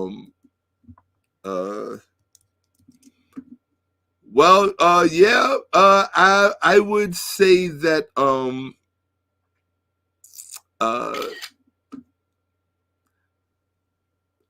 I would concur that my inspirations are many and effective. Yes, absolutely. So let me jump to that soundtrack to add the medicine words. Okay. Well, consider this that it's just the first teaser.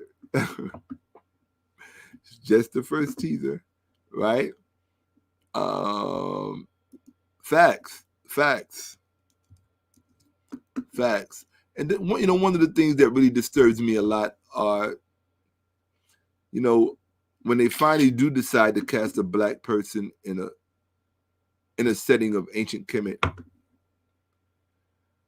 they always have to do it in such a way that it undermines us. It doesn't really do the subject matter any real service. And not only that, people who do that, unfortunate things, black people who end up in these quasi-comedic roles, something always happens to undermine their career.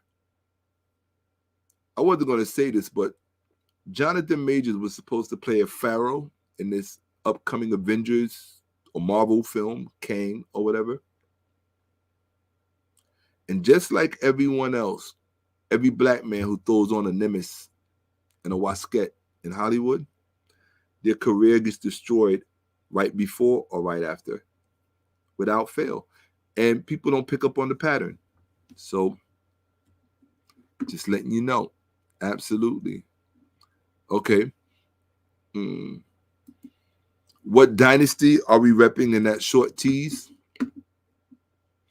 Well, if it's Asar in our set, or if it's the last night of Asar, I'm going to presume that it's pre-dynastic. And I wouldn't even call it pre-dynastic. I would call it the mythological age. Right? It's the mythological age.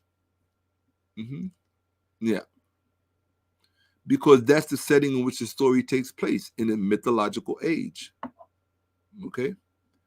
Hey, do it for the veil. Kemet veil forever.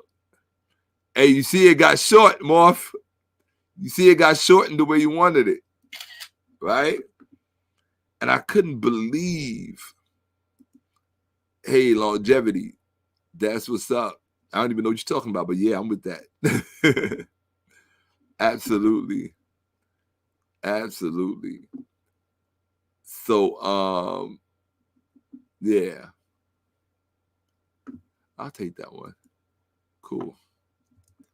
Overall, it was great. Told you he don't get nobody a pass. Right.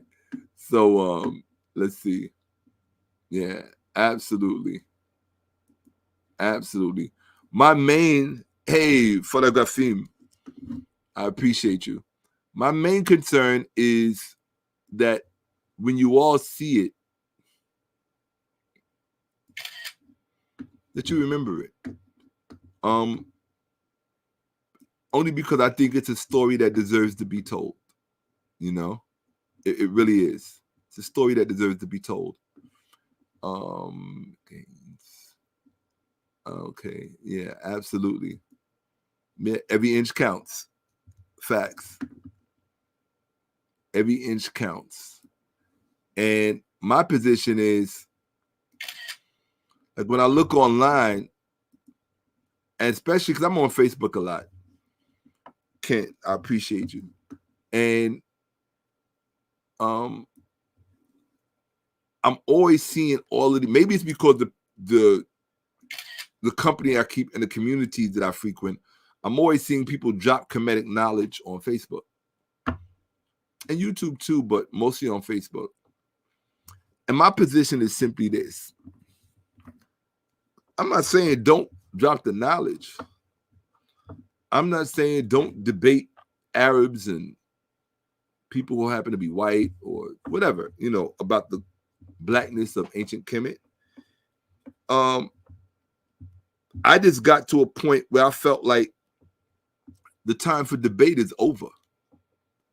What do you look like debating?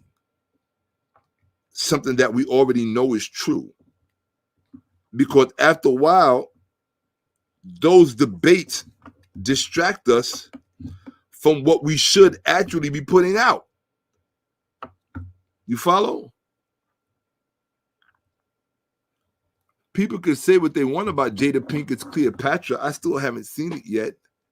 And I probably wouldn't watch it only because there's a lot that I disagree with concerning that whole project. But at least she had the gumption and the fortitude, the racial fortitude, if you will, or the racial self-respect, the historical and cultural self-respect to make an effort. She put her money where her mouth was and her reputation on the line to produce that project. I just disagree historically with the perspective of the project, right?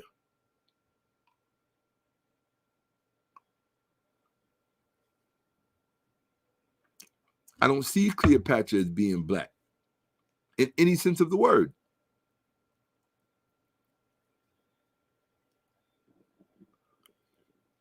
A person of color, sure. Black, no.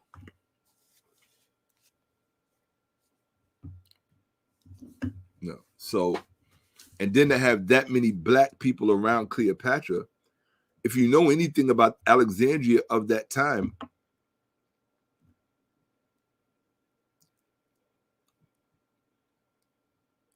the royal family was partitioned off from the natives. They didn't mess with the natives. They looked at the natives as, it was apartheid. It was an apartheid country. That's the first time in history you really get apartheid in documented history. In Alexandria in Egypt, it was an apartheid country. The native blacks, you can't even say the native blacks on the bottom because they weren't really allowed in Alexandria from a status perspective. If they were in Alexandria, they were probably cleaning up the garbage, swine herds, cleaning up the sewage. They were the help, you know. They were on the bottom. Felahin. They were you know, in South Africa they say kafir. These are derogatory words, but we have our own derogatory words in our African languages, in our indigenous African languages, to denote low status or the person on the bottom. Right? That was the status of black people in Alexandria, not what that Netflix Cleopatra film attempted to display. No, the black presence wasn't like that in Alexandria. So, oh, the cold showers. Look, I took enough cold showers when I lived on the equator. I lived on the equator for 2 years, and all I took was cold showers. I'm good. I may start doing it though, because I hear all of the great stuff about it. Right, but I'm not doing the Kevin Hart thing. In fact, those of you who saw the trailer tonight, this is what I need from my villages. I need y'all to contact Kevin Hart. I need y'all to contact even Jada Pinkett, any black celebrity who's interested in this subject matter, and let them know what's going on here. Because truthfully speaking, we ain't saying no to help that really wants to help. I mean, access to all, access is everything. The more access we have, the better job we can do to deliver what we deserve. And we deserve it. If we didn't deserve it, so many people wouldn't make it such an issue for us to not do it. Why is there such a strong effort for us to not even do it? Things like that stand out to me. They glaringly stand out to me. And it makes me want to go do it. It's like when you walk in a room and somebody says, oh, welcome to my home. Just don't touch that. Now that becomes the only thing in the room you want to touch. Same thing. Same thing.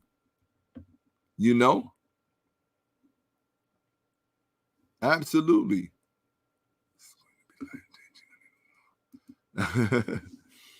Yeah, absolutely. Oh, hey, I appreciate that. That's what's up. It's very thoughtful and very inspiring. Absolutely. One of the things that really perplexes me is I never realized how many people really appreciate my music. Like lately, I've been getting so many messages about my music. When are you going back in the studio to record? Can you record a song with me? Can you drop a verse, or can you do a hook? I'm just like, why wasn't y'all saying stuff? People always wait until you move on to others. I'm like that. Like I'll do something just to get it off my chest, and then I'll move on to the next thing. So where I am now, I plan on being here for a pretty good duration. So my goal is to, before I come back to YouTube full time, is to accomplish 2 things. One is I have to have at least 10 episodes of Kemetville under my belt and 1 more short film. That's it. If the short film turns into a feature film, which is possible depending on the resources, then that may end up being a feature film. And of course, you already know what it's going to be about.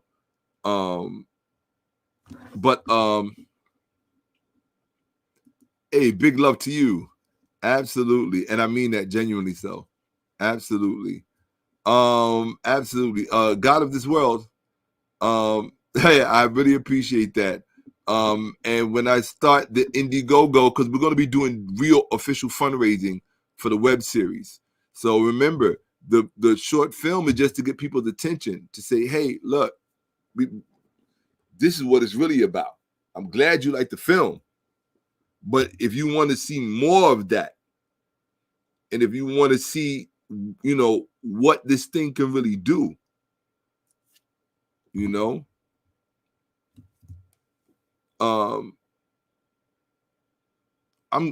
absolutely. So remember that. You're going to help me get to that 50,000. That's what's up. You're going to help us get to that 50,000. Initially I was gonna go for 25,000. I'm like, no, Black people are not a cheap people. Our culture is not a cheap subject matter, and it deserves all of the financial respect in the world. So that, part of me really wanted to take this short film that I just did and just put it on YouTube and just share it with you guys and say, here, this is my gift to you. But somebody said something to me, because I'm learning about this whole filmmaker life. They said to me, Shakka, no matter how good your film is, or no matter how bad you think it is, because, filmmaker, we're not happy with certain things or whatever. And this is my first short film. It was a real learning lesson. Of course, everything that could go wrong went wrong, but what you really end up with your project is what you salvaged. That's what you really ended up with, right? What we were able to salvage, and that's your project. But he said to me, he said, you must charge people to watch it, because if you don't, where do you think the money for your next film, which is going to be executed better, going to come from? Because you get better with each film. You get, like in anything you do, you get better with each project. So this one has all of my glaring errors in it, not just my errors, but other people's errors who were involved with it. And some of those errors you can escape, some you can't, but you're still obligated to give it to the world and let them do it what they will and consume. So again, my goal was to make it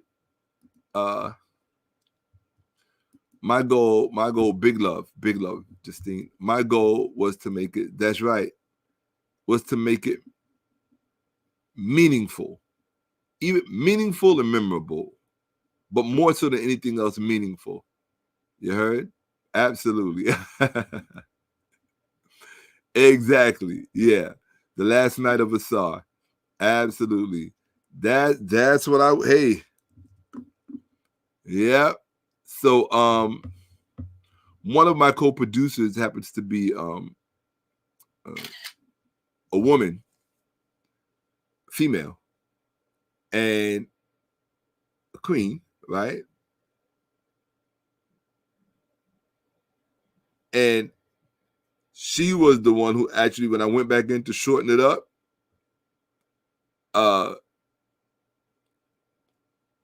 she was given detailed, like, instruction. No, do this, move that here. And I don't normally work like that, but I wanted to, somebody taught me something years ago. They said sometimes you got to share the air.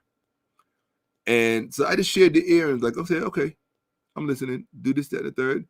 And she had Morpheus's same perspective as far as the duration. It should be shorter. So I figured by me listening to her, I would make both of them happy. And I think that's what I did, By listening to her, I have to shoot this one twice. Absolutely. I have to shoot this one twice. So, okay.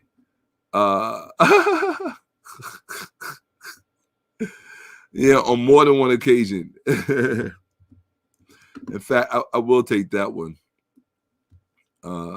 Yeah, absolutely. Gotta leave it. In fact, that's all the time he gets. Absolutely. They ain't getting no more time. Yeah, gotta listen. Absolutely. Yeah. At the same time, as long as you're not giving away. No. Sorry. No, but what they said made sense to me. That's the one thing I've learned about the film world, is that people don't really know. It really is predicated on money. Like, it is a money arena. If you're not prepared to come with money, don't come. Like, stay out of it. Like, it's not it really is, especially if you want to compete. I'm coming to compete. No, that's not true. I'm coming to win, right? But you got to start somewhere. Everybody's got to start somewhere. So I started with this. And my thing was, I wasn't even coming to win with film. The film thing was the short film thing was a last minute idea that I told you who inspired it. And I ran with the ball because it was a brilliant idea. But this right here, for me, this is what it's all about. Kemetville. When you see what this web series is really all about, it's going to blow your mind. But, resources, and an interesting part of this is so much discovery has taken place with this journey, that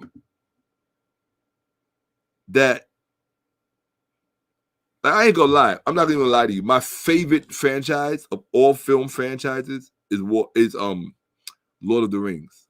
It's my favorite. Like I could watch Lord of the Rings every night of the week and not get tired of it. Because I love the whole epic journey thing. It just makes me think about life. Like everybody, well, not everybody has an epic journey, but some people get to go on an epic journey. And for me, Kemetville is my epic journey. It's my epic journey. So everything that someone goes through on an epic journey, I'm going through it with Kemetville. Everything. The doubt, the insecurities, even with the last night of Asar, the doubts, the insecurities, the frustrations, the nights where I just said, you know what, I'm not doing this. You know, they're not gonna care. They're just gonna, you know. And with the way social media is today, man, you can work your heart out on something, boom, put it up for people to see, and it's be like, oh, what's this? Oh yeah, and on to the next thing. And it's like, but that's something that filmmakers and artists deal with, you know. But they probably know they're the ones paying. Yeah, we don't know everything all the time, right?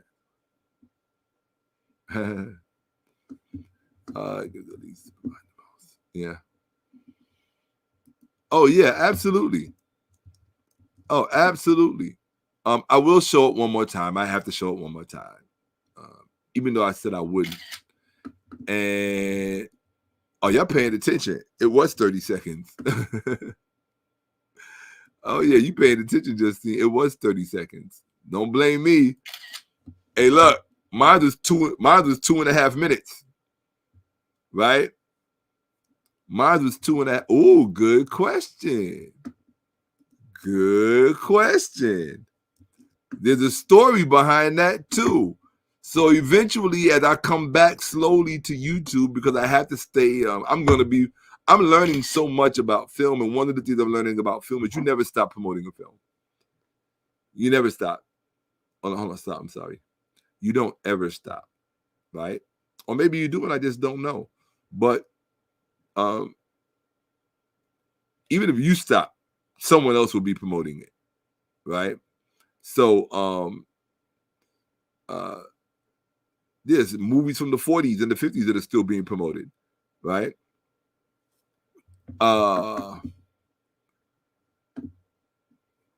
See, this is a very important thing, arena. And one of the main reasons I did this, I'm glad you said that, because one of the main reasons I decided to do this film, this short film, it's a film short, is because we have to, for some reason, we don't fight in the arena of film. We dominate every other genre of media or consumption, whether it's sports, whatever it is, music, we dominate. But in the arena of film, we take a second class, third class, fourth class seat. And you can't blame white people. It is a conscious choice. I don't know why, nor do I understand why. But I got to a point where I didn't give up why. Enough is enough. The main reason that I chose to do this was because when I was pointing my finger at Will Packard, Antoine Fuqua, Oprah, Denzel, Will Smith, the list goes on. All of these producers of film, right? Bill Duke. Well, I was pointing, and these are people who I admire. They're black people who've made their mark in the world. Whether you like them or hate them, they made their mark on the world, and they impacted people's lives. But I went through a period where I was pointing my finger at them and saying, you know, you're all guilty. You haven't given us what we deserve. We deserve Kemet. We deserve our Nile Valley history. We deserve to be seen in that light and deserve to be seen right. But to do it right requires somebody who really knows the history, knows it. unflinchingly, exhaustively. And as I was pointing my finger at them, I realized it was 3 fingers pointing back at me. And once I realized that, I was like, uh-oh, if they got 1 finger pointing at them, you got 3 pointing at you, what you gonna do? And I'm not the kind of person that backs down when I got fingers pointing at me, especially if they're mine. If my fingers pointing at me, you might want to get out of the way. And I mean that seriously. Like even if it's, I had to learn over the years, even in the street situation, I gotta because once my fingers are pointing at me, I gotta prove it to me. I gotta prove it to me. In half of a split second, I have to prove it to me. But like I said, these 3 fingers pointed back at me. Once I had them pointed back at me, it was like, all right, so you're bitching about them, Shaka, but they don't have anywhere near your knowledge of ancient Kemet. And what are you doing? And once I confronted myself, I was like, well, I got to do it. I got to do it. I got to do it. But my thing is, I accept the fact that it's an arena. So anytime you step in an arena, you gotta come prepared to fight. So I know I'm just now starting to take my licks. I know I'm just going to be taking my bruises, but I signed up for it. So I got to get my lumps, Real talk. You heard? Absolutely. We got 58 people up in here. Facts.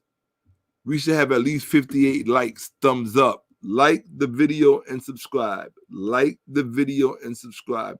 Anytime you see the word Kemetville, like it and subscribe it and repost it.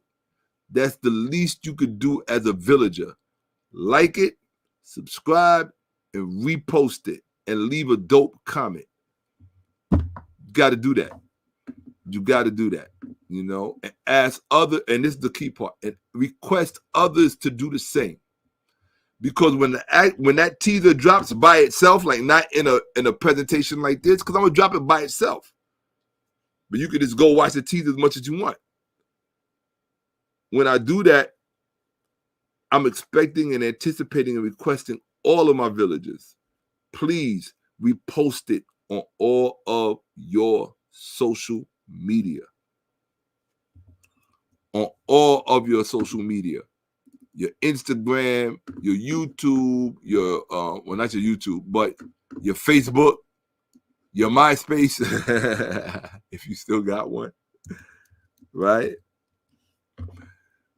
So let's see.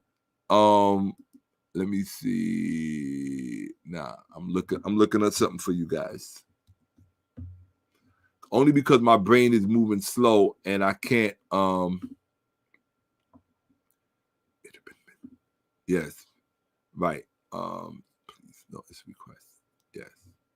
Okay, I'll have to. Yes.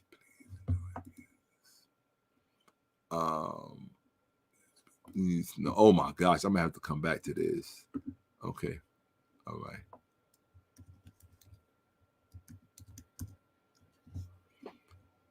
Okay. Oh my gosh. I'm gonna make it to the morning. No food.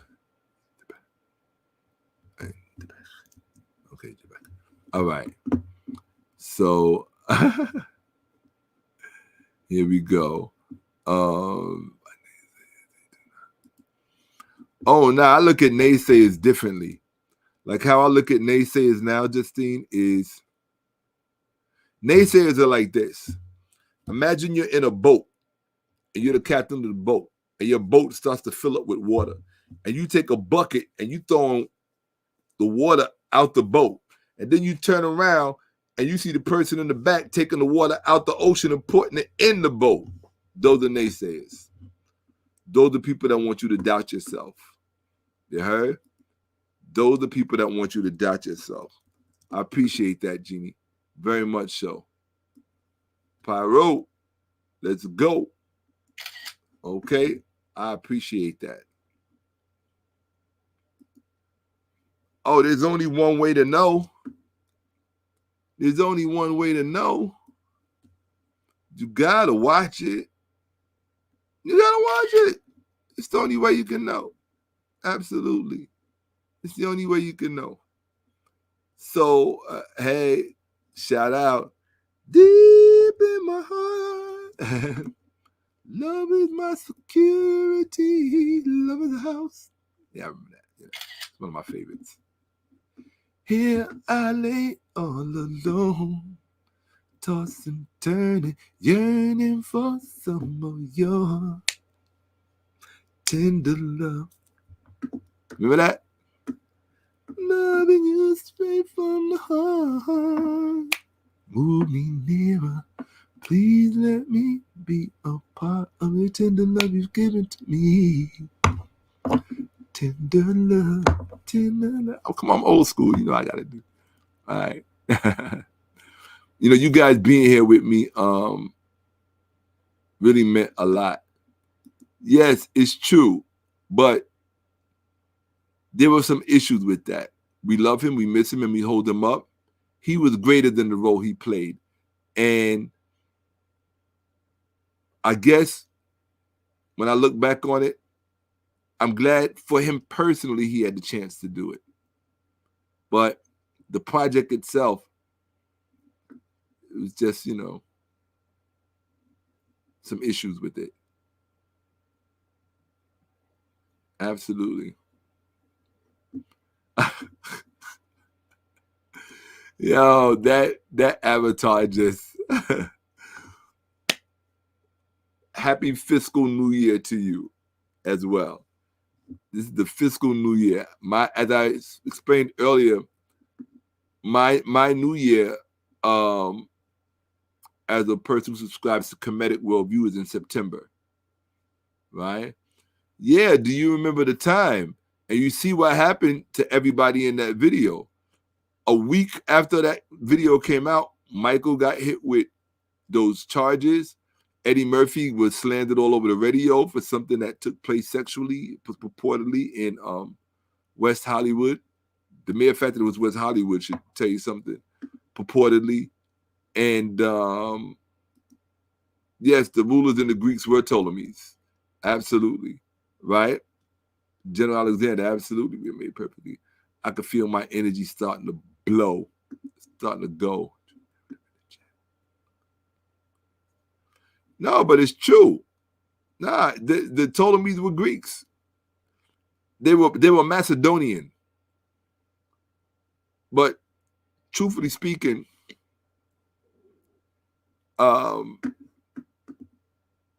everybody knows, you know, everybody knows there's an African substratum in Greek history. So, and in Greek DNA. So Macedonians were not whites in the way that we think of whites today. Later on, they were depicted to be such, but it'll be very challenging for you to find contemporary paintings of Macedonians as white. You didn't know I had music? Are you serious? Yeah, just probably look on my channel, or I actually deplatformed a lot of it, but there's still some out there. Egypt was a black land. Somebody else posted it on their channel. My song, something, Stop This Violence, a song I did for an organization called Keep the Peace. Street Corner Resources. Shout out to Aisha Sekou. I did that song for her and for them.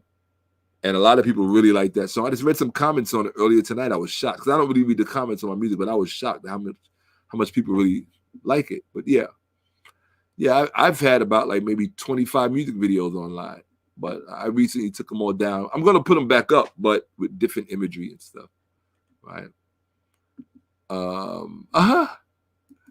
Wow, you still listen to my reparations remix song? Wow, I wouldn't even know where to find it. I mean, I still have it. Wow, but that's wow. Yeah, I got to Snapchat that. Wow. I haven't heard that song in a long time. Wow. Yeah, everything for me is see what I mean? Yeah, people still listen. People still listen. Alive and well in Israel. That just chips me up, man. Chips me out every time I see that. But thank you for listening. I appreciate that. I don't care if you're black, white, blue, green. If it moves you, it says something about what's in you. It really does. It's like I said earlier. Most people who can discern special people or who can see special people, usually themselves are special. And I know that there are things that I see by people of all races. If it's special, it's going to resonate with me. Why? Because that which is special in me is going to recognize it. And it's not going to stop at my phenotype.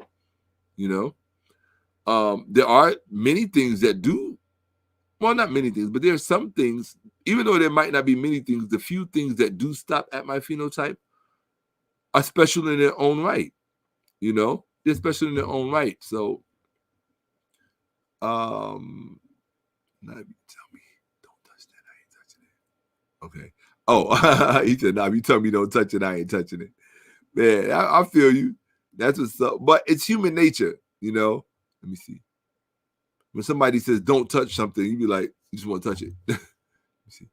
Then you gotta let us know how far you made it in your fast, please. Oh, I will, and I'll be honest. I don't think I'm gonna make it to the morning. I can tell you that much. Yeah. Film does take money. Absolutely. Absolutely. If you're not, okay, this is what I'm gonna tell you guys to do. We have 45. All right. We need this.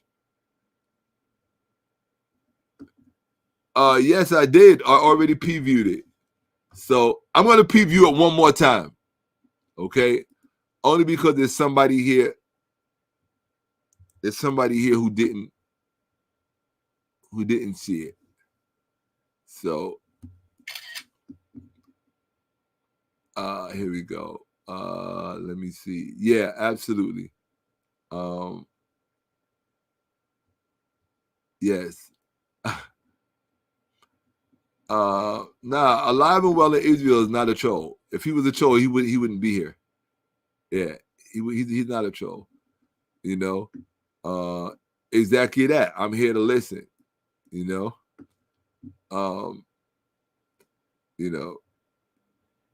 it's just it's like I look at it like this. It's like when I go to white channels, I learn a lot from white channels. In fact, I'm one of the things I'm gonna do one day, and I'm gonna come on here and I'm gonna show you a list of all the podcasts that I listen to. And the one thing I learned about knowledge is that knowledge will embed itself in people and places without your permission. So rather than cut yourself off from that knowledge, like go get it. So when people who are not of African descent come to me because they want to learn or they want to listen, I get it.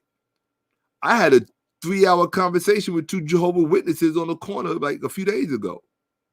One of them was a brother, a person of African descent, and the other person was a white dude. I think it was his mentor. And we spoke for like 3 hours, and I was hitting them in the head like hardcore. Like I wasn't holding back nothing because I don't really have those conversations too often. So when I get the chance, it's like, oh no, I'm gonna make you remember this day for the rest of your life. And it was time well spent. You heard? But yeah, he's here to listen, right? Anyone else is here to listen. Come on in and listen. Absolutely. I'm at Shakka-Ahmose. Yeah, I'm loving that question right there. You about to get the answer. Here we go. Facts. Yes. No question about it. No, exactly. Yes. And I don't think it should have happened any other way. You know? I really don't. I don't think it should have happened any other way. Okay. Oh, Lord of the Rings, dopest franchise of all of them. And that's only because I know the history behind the whole thing. Like there's multiple layers of history behind that film, behind that book, even. But there are multiple layers of history. And I'm a history freak, so I think that film, oh man, like for real, for real. Okay. Oh wow. You know, that really meant a lot, Rashid. It really did. That was like, if I was a crier, I would have broke down in tears behind that one. Absolutely. Actually, I also feel good about this one because if I could lead somebody to Lord of the Rings, yeah, Lord of the Rings is just dope. But you got to watch. You have to watch the whole franchise, which includes the 3 Hobbits, the Hobbit films. So after you watch Lord of the Rings, then you got to get into the Hobbits, and then once you watch the whole franchise, and you're going to see the racism in it. It's a very racist franchise, you know. And unless you know history, you won't understand some of the parts that are very racist. But it's still a great film, you know, great, absolutely. Here we go. Shaka with a rock, Aragorn. Oh, absolutely.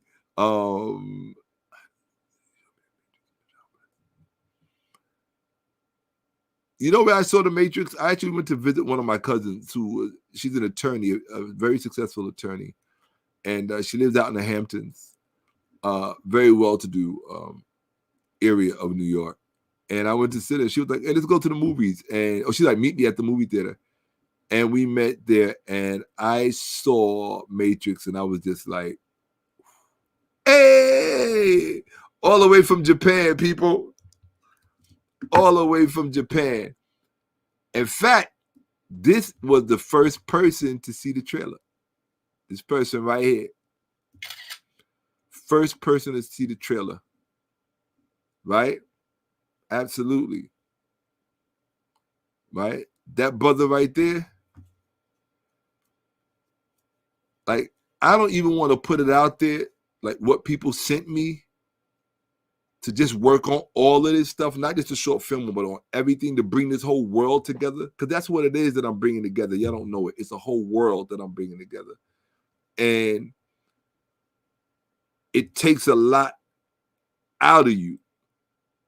So you have to have a lot being poured into you.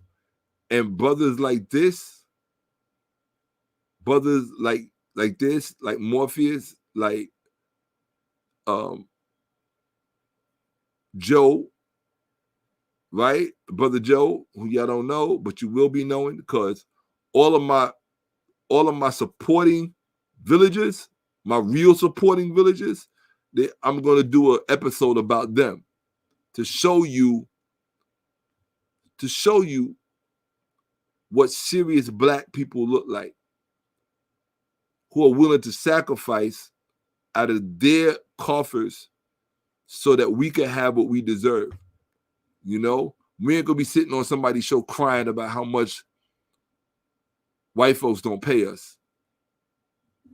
You heard? Hold on one second. I had to look something up, being I said that. And that's not a slight against Taraji, but because I love her. I really do. I really do. Right? And so I just looked up, right? Now, here's my thing. I just looked up Taraji P. Henson's net worth. You know, all week long, we've all seen the clips of her crying because of the unfair treatment. But, and this is not a slight, look, if I ever had the chance to work with Taraji or with any successful black person who can help Kemetville be a reality, any successful black person. In fact, well, I was going to say you ain't even got to be black. And the fact of the matter is you ain't got to be black. To help me make Kemetville become a reality, you don't have to be black. You have to say, here, Shaka, make it happen. That's it. Here, Shaka, what's your Cash App? What's your Zelle? Make it happen. Where's your Indiegogo crowdfunding? I don't care what it could come from Chinese, Russian, Martian. I wouldn't care. I wouldn't care. All I know is whatever we doing for the Ville. And that's it. Because when you see what I'm putting in this thing, you're going to understand. When you see what I'm putting in this, like, I got some secret sauce going up in this web series. Absolutely. Hold up. I'm just checking. Yeah, look. Yeah, that Shakka to Joke comment really meant a lot to me, bro, because he had a great impact in my life. In fact, he was really my turning point. It was Shakka to Joke that led me back to Dr. Ben as an adult. I grew up under Dr. Ben, but I wasn't really trying to. I was like, I don't want to hear all these yelling people and blah, blah, blah, blah, blah. And then when I got a little older, I was just out of my teens, and I discovered Diop. Diop led me back to Dr. Ben, and I haven't, that's what, I don't hear that often, but when I do, it's nice to be reminded. Is when do not underestimate the power of your own love and the power of your own respect, because it's the wind under the wings of people that you couldn't even imagine. And that's for all of us. I do what I do because of my love for us, because of my love for what's true, because of my love for what's right. Right? Because of my love for what's right. Do we need segregation back? In some respects, segregation is always a good thing. But I don't necessarily, and the reason why I say segregation is a good thing is because in the age of the pandemic, segregation, see, I'm not necessarily just thinking about racial segregation. That's a limited perspective. All kinds of segregation need to be underway, because subjecting yourself and exposing yourself to things that are not healthy, and there's so much of it out here, is not good. So isolation, silos, but too much isolation is also not good. So you have to find you have to find a balance. You heard? What did you hear about Tolkien, Justine? What did you hear? Man, that really means a lot to me. That right there, because I talk to them every day. I literally do. I talk to them every day. And yes, I do. My book, Codex Game Over, which I'm revising and updating. Codex Game Over.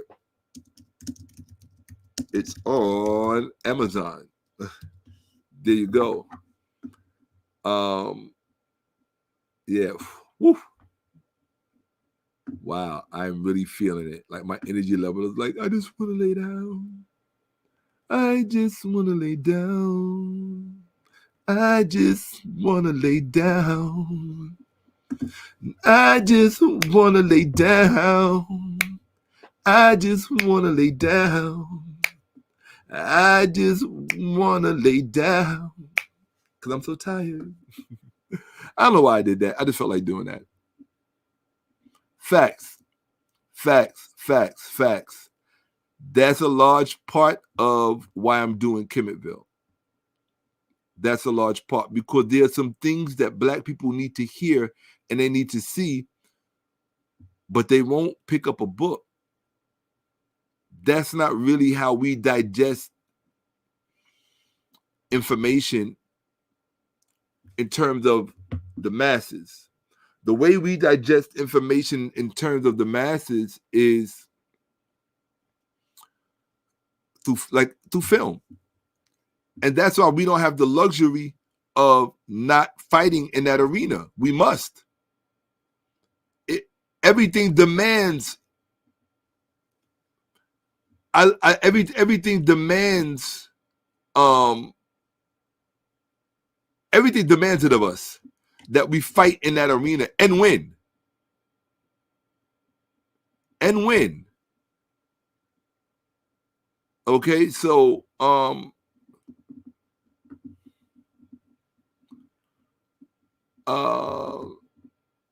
gonna tell you all a secret because I gotta go. I'm tired. I have to lay down. I have to do something because I am so hurt. But this is what I'm gonna do. Right? Okay, I'm gonna show it one more time. I wasn't going to, but now I'm not gonna do it. Go watch it. You want to see it again? Go watch it. Here we go. Yeah, I'm like, I just want to lay down. So are you ready? This is for the latecomers.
And there you have it, people.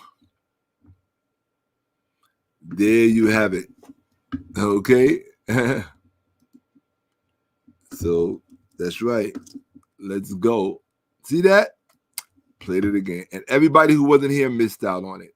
So they'll have to hear about it later. You heard? Uh-oh, somebody asked a very good question. I was waiting to see who picked it up. Hold on one second. Someone asked a very good question.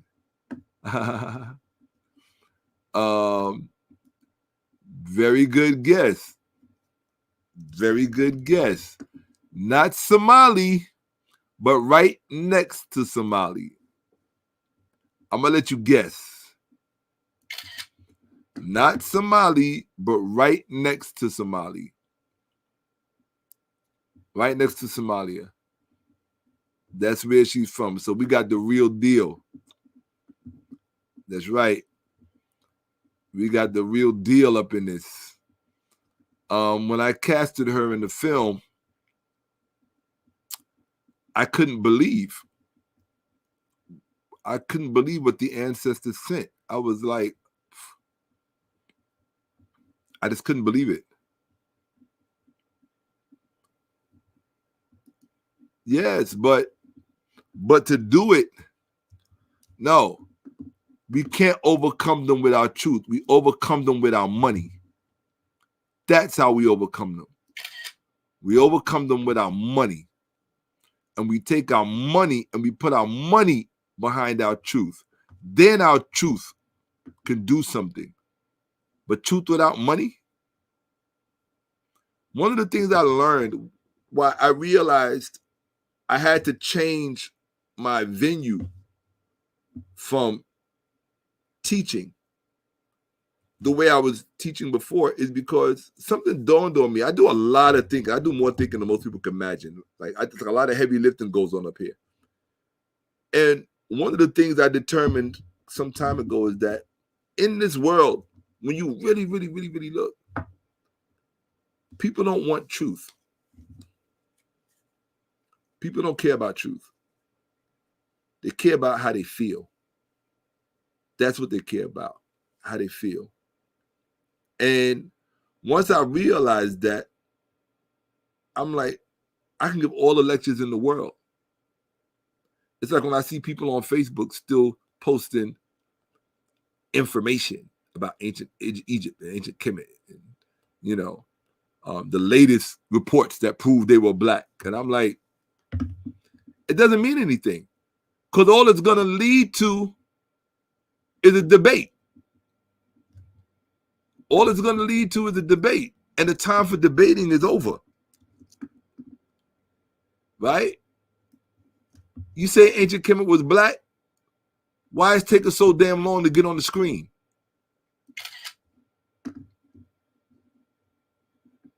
Nah, it's taking too long. So those of us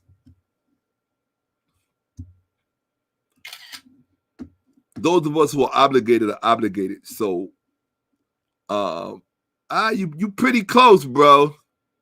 I'm gonna let you keep get. Oh, Justine, yeah, you pretty good. You pretty close. Let me get that. You pretty close. I thought that was both before. Now you pretty close. To this one, I would say yes. Oh, she's gonna laugh so hard when I show her this. I'm gonna be like, they was trying to guess what you are. Yeah, I'm like, they was trying to guess what you are. And believe me when I tell you, she's something else, man. She's a piece of work, that one, Jack. And I don't mean that in any negative sense. She is something else. To work with her was an honor and a privilege. It really was. It was memorable. Very good. Somebody got it. Uh-oh. Very good. Very good. Yeah. Very good. She's from Djibouti. Very good. And you know, Kemet had a lot of dealings with Djibouti. A lot. Pimwet, what they call punt. Yes. Absolutely. Absolutely. Yes. And the crazy thing is, I have cousins who are from Ethiopia. I've dated a number of Ethiopian women. And I think each of them.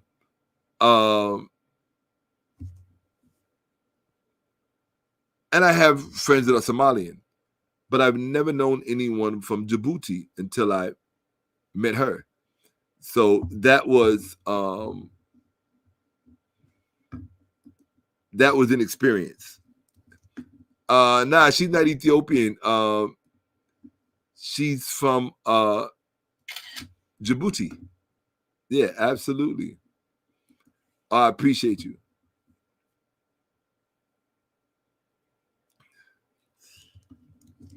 Like even my crusade against Christianity that I used to really entertain, I don't really entertain it the same way anymore. I look at it like people are just going to gravitate towards what resonates with them. It doesn't matter if it's true or if it's false. All depends on what your value system is. Everybody doesn't have the same value system. For me, even people who value truth, just because you value truth doesn't mean you value all truth, or maybe all truth in your life, you know. But it's a constant challenge. You know, truth is kind of like a workout. You got to stay at it, you know. All of us do. She's going to appreciate that. Yeah, she's going to appreciate that. Absolutely. Yeah. Yeah, it was not easy working with her. That's all I will say. that part, yeah, it was not easy. Yeah, it was not easy. It was that was kind of rough. Like just psychologically, it was kind of rough, you know. Just seeing all of that so up close and personal, you know. Yeah, absolutely. I see you do. I see you do. I definitely see you do. Absolutely. Here we go. Wake me up. When you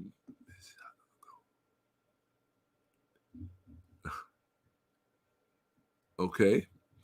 Not sure I understood that one. Okay, all right, okay. I did it. I saw even the cucumber trees don't grow the same ones. Cool. I made it to the bottom of the thread. Awesome. So I have a little treat for all of you. And then I am going to recline. I'm going to try not to eat. I'm so hungry. But I'm going to recline. Maybe I'm lucky enough that I'm so tired that okay. This is my surprise for you all. Okay? Hold on. Okay, hold on. I'm not going to eat. So the roundtable said, when is the release date? The release date is actually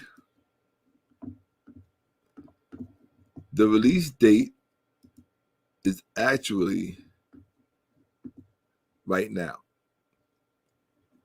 All you have to do is type this in. All you have to do is type this in and go watch it. That's it. That's all you have to do. Type this in and go watch it. Okay? And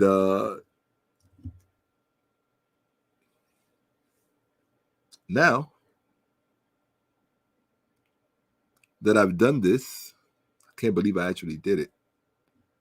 Oh, wow, I really appreciate that. That really means a lot to me. Justine, I really appreciate that. I believe in you. That's why I did it. That's why I did this. That's why I'm doing this. That's why I'm doing Kimmettville, because I believe in you. Folks, type that in. You can go watch The Last Night of Asar right now. Okay?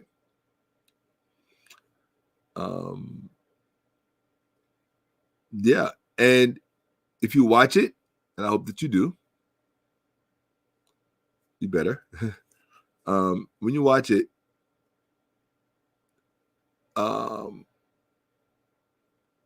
this is a short film. It's a film short.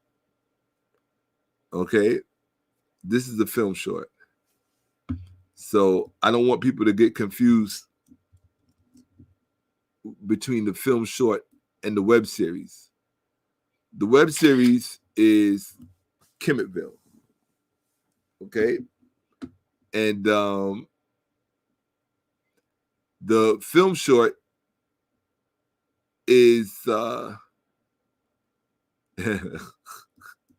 I guess you must be fasting too, huh? Round table. Your brain moving slow too, huh? Absolutely.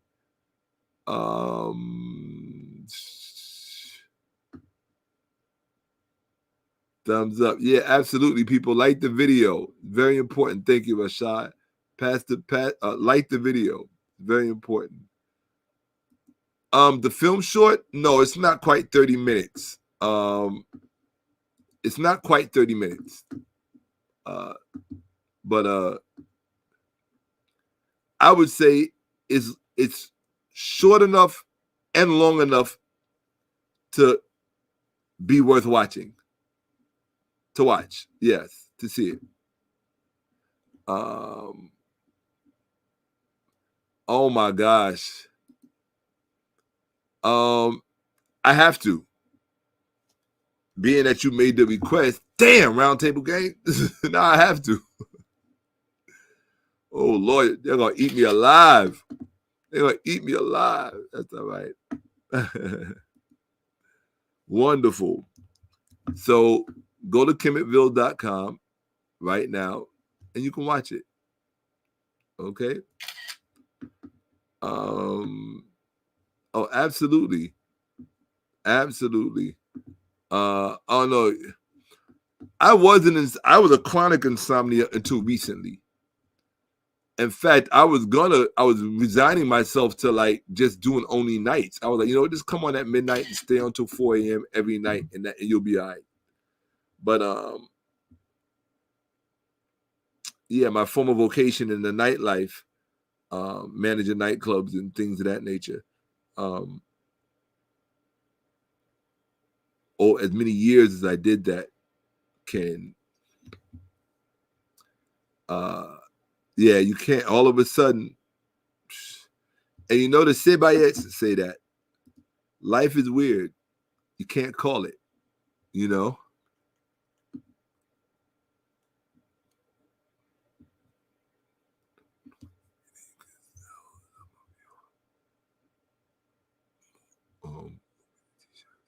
Hey, that sounds like it would be really interesting. I got some people in Cali I need to see anyway. And they've been accusing me of not coming out. So, CaliWizRadio.com, I appreciate that. Absolutely. Yeah, absolutely. The Sebayets talk about that. You can't call it. So, Uncle Jasineb, go to kemetville.com. Watch The Last Night of Asar. Tell other people about it. And I'm going to post right after this finishes. I'm actually going to post the actual teaser right here on this channel. Okay? So, thanks for spending time with me and for watching and for viewing. And I invite you all to come on this journey. I mean, imagine if somebody had invited you in the beginning of Lord of the Rings or Matrix or whatever it was to go on that journey with them. Not even know where it would lead, I don't know where this is going to lead, right? I have no idea. I don't know if it's going to lead anywhere. But all I know is I got to do it. You see? I don't know where this is going to lead or if it's going to lead anywhere. All I do know, because I have no control over that, all I do know is I have to do it. Right? This had to be done. That's why it's done. By the way, you can get one of these if you go to Shakka-Ahmose.com. FYI. Right? In fact, you can get one of these if you go to KemmettVille.com. If you go to KemmettVille.com, you can get your Kemmettville t-shirts right there. Absolutely. Right? I should have been promoting around Christmas season so people could have got them as gifts, but I could barely sit up right now. I'm so tired. Okay? So with that, Uncle Johnson, I want to give a special shout out to the Kemetic community, the Shrine of my aunt, Brother Jabari and his wonderful Hemet,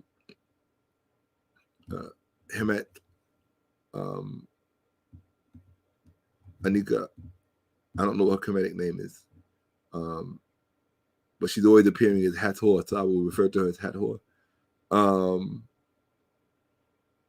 And I'm very fond of them both. I really see them as my brothers and sisters and sister.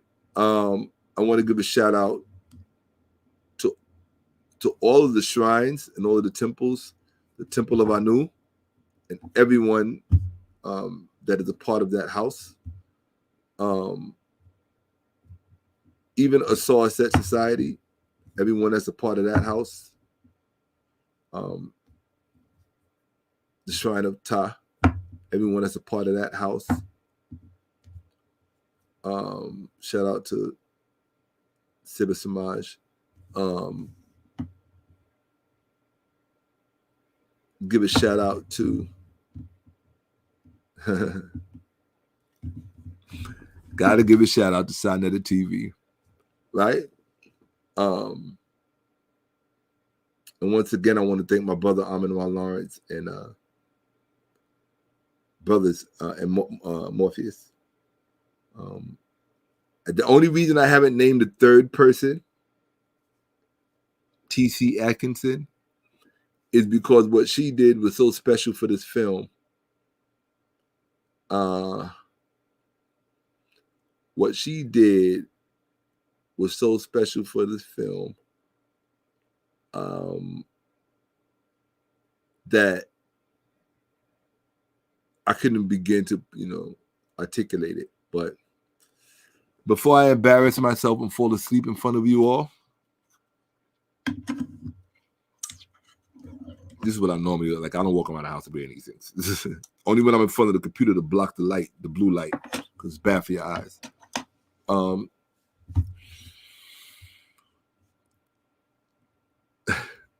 This was something else. Yeah, absolutely. And I love you back, all of you. Middle. Okay, go to KemmettVille.com, watch it, and we'll talk about it. Okay, just go easy on me. It's my first film. All right, I'm out. I'm gone. Uncle Dasineb. Yeah, when you get to the site, just follow the directions. You'll be fine. Okay. Yeah. Yeah, you'll be fine. Let's see. Oh, and if you look in the description of this video, the Kemmettville Gmail is there. So if you need to contact me for whatever after you watch it, or if you have an issue with something, attempting to watch it, which you shouldn't, you can always hit me in that email. All right. Uncle Jasineb, Hotep. And if you want me to come on your platform and talk about Kemmettville or the short film, the film short, The Last Night of Asar, let me know. I'd love to come. Okay. Preferably on camera, right? Zoom or StreamYard. Okay. So virtual. I like being a virtual guest. Uncle Justin Neb, Hotep, Middle. And remember, no matter what, my villages, do it for the Ville. Do it for the Ville. Hotep, Uncle Justin Neb, about. And this is just the beginning. This is the Septepi. the beginning, the first occasion.